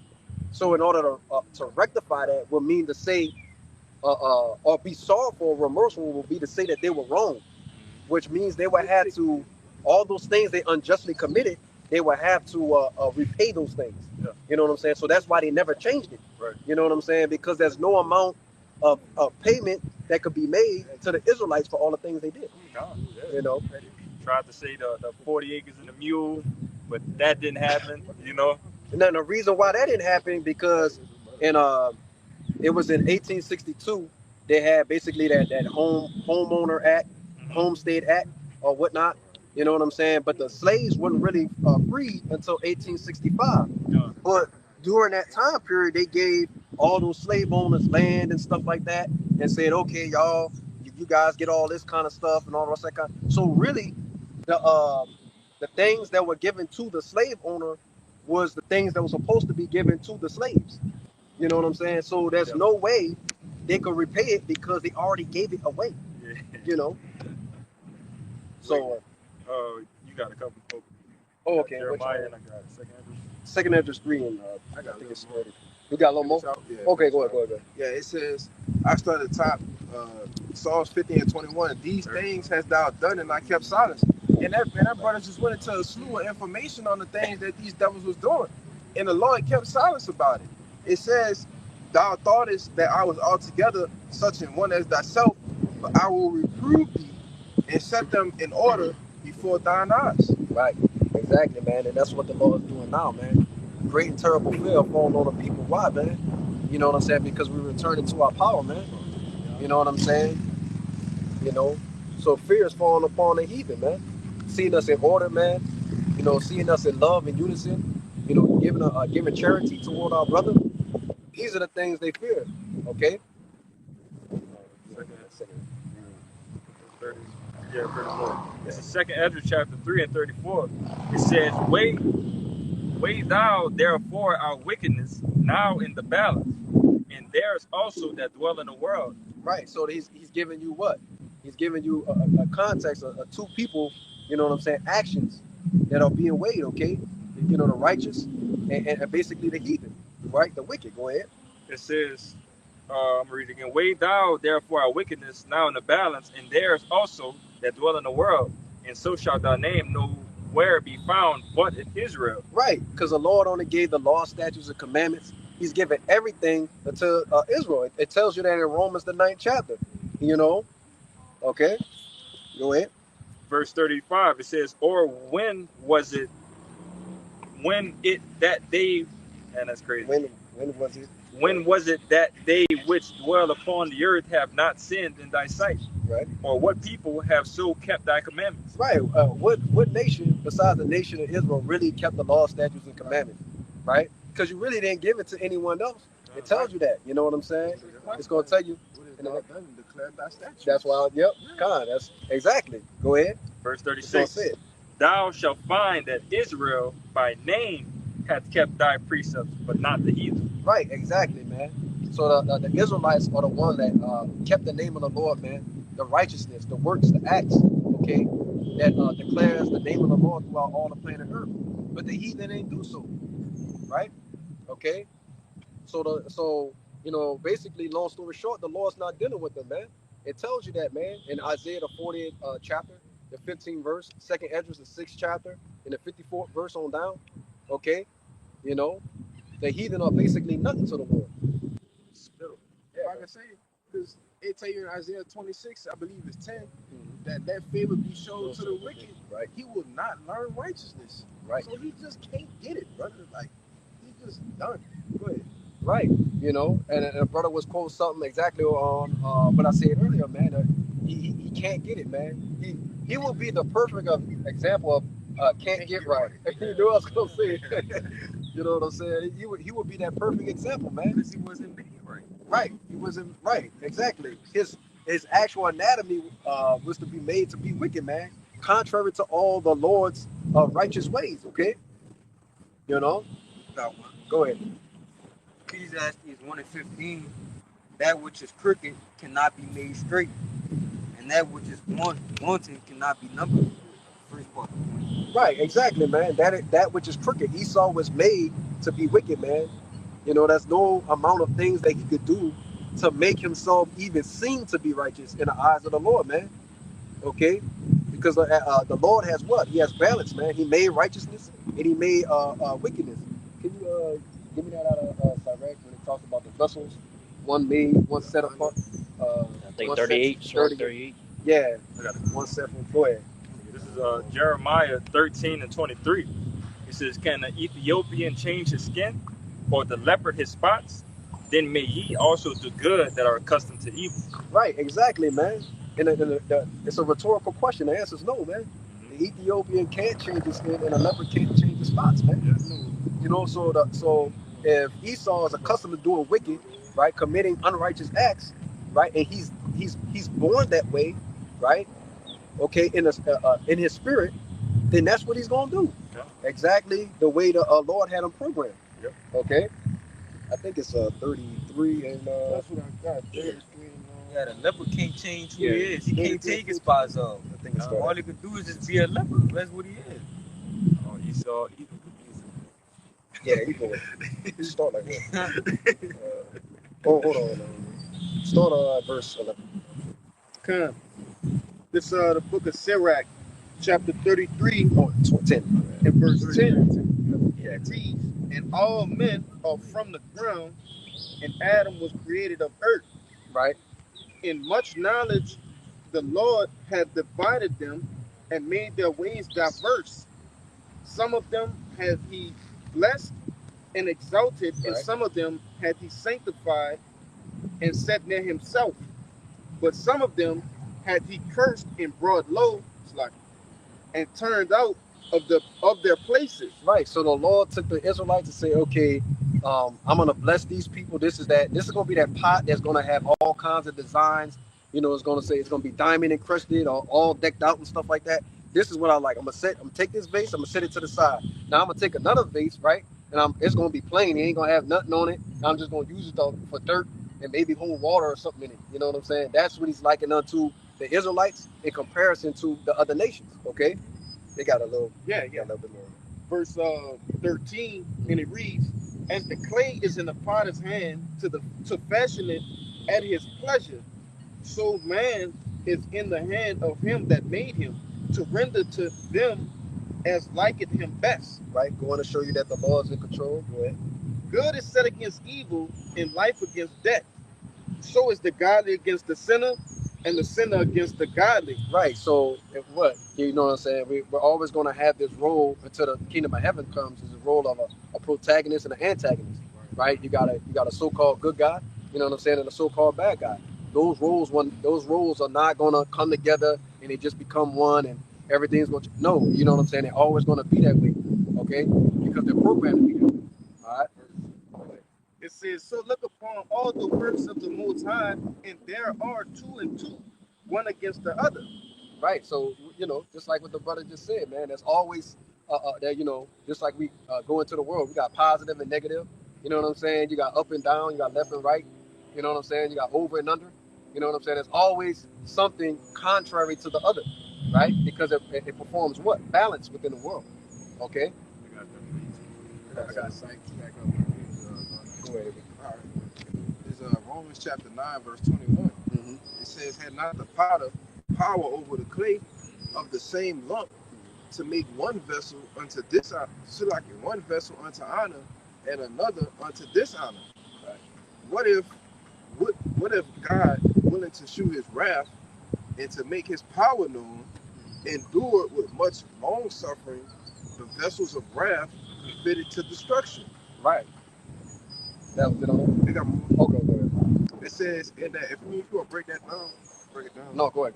It says, in that he might make known the riches of his glory on the vessels of mercy, Right. which he had afore prepared unto glory. Right, exactly, man. So the vessels of glory, right, that has the riches, right, are the Israelites, so-called Black, Hispanic, Native American, Seminole, Indian, man, woman, and child. And to the Gentiles, the Israelite foreigners scattered throughout the four corners of the earth, okay? And the vessels fitted unto wrath are basically the other nations. In specific, Esau, Edom, the so-called white man, okay? And there was something mentioned in that first verse I wanted to say real quick. It says, had not the potter power over the clay of the same lump. Yeah, that's what I wanted to mention, right? Because you know the scriptures say we basically all come from Adam, and the people would say, oh, we're all just human beings, but we're not even all humans, man. You know what I'm saying? Because Hugh go back into color, man, basically a colored man, and Esau isn't even a human by definition. You don't have no. He has no hue. Brother, me and him was just talking about that, brother. He has no hue, man. That's a spirit. So guess what, man? We're not all the same, and we're not all alike, right? We're very diverse from each other, I have something. Because you made the a point about they try to say we all come from Adam. right? This second Ezra 6:54, it says, and after these Adam also, whom thou madest Lord of all thy creatures, of him come we all. So look, everybody that's listening to this, everybody comes from Adam. All right, go ahead. And the chosen people, and the people also whom thou hast chosen. Right, the Lord tells you in I believe it's Deuteronomy 32. He tells you that basically he took the Israelites and he divided the portions, man, of the sons of God. Okay, all right, It says, verse 55, All this have I spoken before thee, O Lord, because thou madest the world for our sakes. So the world was made for the Israelites' sakes. So if the world was made for the Israelites' sakes, so will also be the kingdom of heaven. Go ahead. Verse 56. As for the other people, Right? which The also heathens, come of Adam, the heathens, the so-called Gentiles, the other nations, people who are non-Israelites. Go ahead. thou hast said that they are nothing, They are nothing to the Lord, but what? but be like unto spittle, That's spit, actual spit. Go ahead. and has likened the abundance of them unto a drop that falleth from a vessel. Right. So it's like a drop of water that falls from a bucket. You're not going to be worried about that. You got a little bit more on that. Yeah, keep going. If I could say real quick, just to back up what you were saying, that the earth is being is made for the Israelites. Hey, when you go into Romans, the 8th chapter, around the 16th verse, it tell you what? Hey, that the whole creation waited for the manifestation of the sons of God. Exactly. So that means everything, like the creation, period. All right, whatever, everything that the Lord has created, manifestation of the sons of God. You got it. Go ahead. Verse 57. And now, O Lord, behold, these heathen, which have ever been reputed as nothing, Right. They always had the reputation of being nothing to the Lord. That's what it means to be reputed. Go ahead. have begun to be lords over us and to devour us. Right. They began to what? Bring us into captivity, bring us low. Us as the Israelites fallen, right? We became slaves underneath them, man. So Ezra's is saying, if we have an inheritance with the Lord, and the world was literally created for us, this includes the people and everything in it, then why we don't have an inheritance? Why we don't have a portion within the earth? You know what I'm saying? That belongs to us. Go ahead. And also, so yeah, that's right. Say use that. We all we all come of Adam. Because right here it tell you, it also shows how it says they began to be lords over us. We've been in captivity under y'all. Right. So it's just proving who y'all really is, man. That's not no escape route for y'all. It's really just proving who you is. Right. All right, but it says, verse 58, but we, thy people, whom thou hast called thy firstborn, thy only begotten, and thy fervent lover, are given into their hands. If the world now be made for our sakes, Right. why do we not possess an inheritance with the world? Right. So why we don't have a plan up in some land, right? Why don't we have riches? Why don't we have honor and glory within the earth, man? Resources, man. You know what I'm saying? Why aren't we over the other nations if it's all been created for us? Andrew's just trying to put it all together to make it make sense, right? He said, "Got something good." This is Sirach chapter 42, and I'm going to just start at 22. Mm-hmm. It says, "Oh, how desirable are all his works, and that a man may see even to a spark. All these things live and remain forever for all uses, and they are all obedient. All things," this is the point, "all things are double, one against another, and he had made nothing imperfect. One thing established the good or another, and who shall be filled with beholding his glory?" And I'm going to read it in the GNT. It says, Sirach 42 and 22, "All his works are beautiful down to the smallest and faintest spark of light. All these things go on forever, and all of them have their purpose. All things are in pairs," is what you mentioned earlier.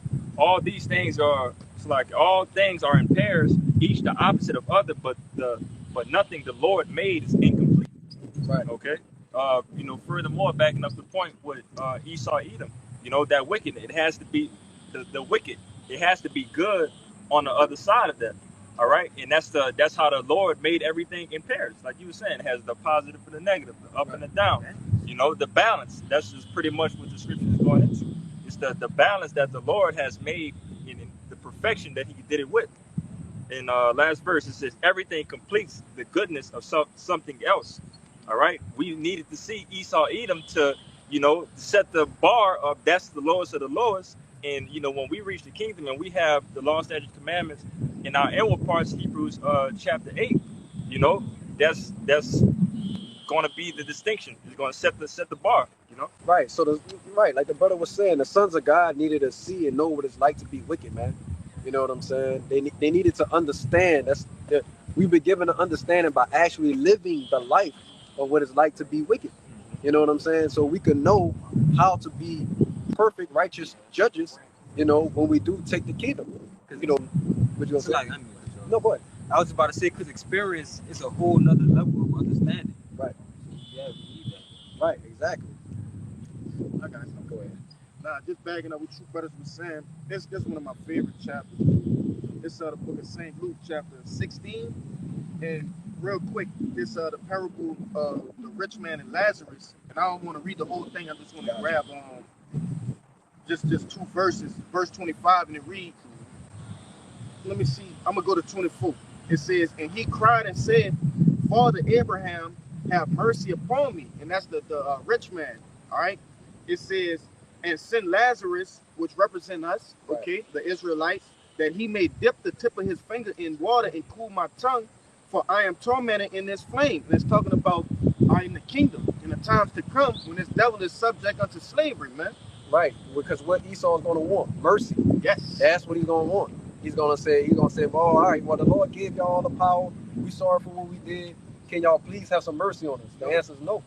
Fuck no. And this is what Abraham gonna say. This is what we saying now. It says, but Abraham said, son, remember that thou in thy lifetime receivest good things, and likewise Lazarus evil things.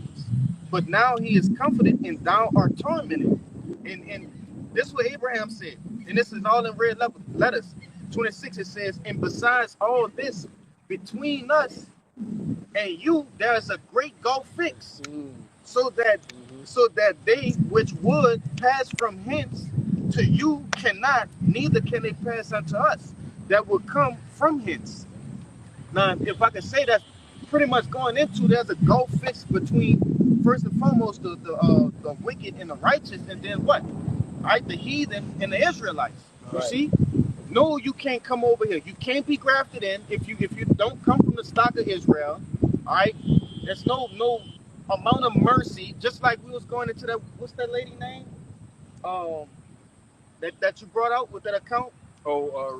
Rahab. Yeah, though she did a beautiful thing, you can't be grafted in. That's just what it is. All right, there's a gulf fix. There's a gulf fix is going into a separation. Right? It's a great separation. And a mercy that was shown to her was that she just didn't die right then and there. Yep. It didn't kill her immediately in her family, because everybody else was toast. There was roast. That was the mercy that the Lord gave to her. Man. He put in the whole city was completely wiped out, man. You know what I'm saying? But like the brother was saying, that great gulf fix, man, which goes into that the vision of the holy and the profane, man. That's right. Okay. Yeah, basically everything will be back in order, man. Yeah. Right. You know what I'm saying? Because we will set the rule, and then they'll set the 8, man, be the low. Exactly. You know, so everything will be back in order. Yeah. Everything will be fixed, man. God. Anybody, any brothers, anything else? You good? All right, well, you know, but that being said, Lord willing, this was edifying, first and foremost, to the hopeful elect. But prior to getting out of here, we want to give all infinite honor and glory to Yahweh Ba'ashem Yahushua Ba'ashem Chakodash. Double honors to the elders and apostles at Great Millstone, who rule and teach well. Peace, blessings, and salutations be to the hopeful elect scattered throughout the four corners of the earth. Ababa Ball. Ababa Ball. Ababa Ball. Ababa Ball. Ababa Ball. Ababa Ball. Kwam Yashala. Kwam Yashala. Shalom. Shalom.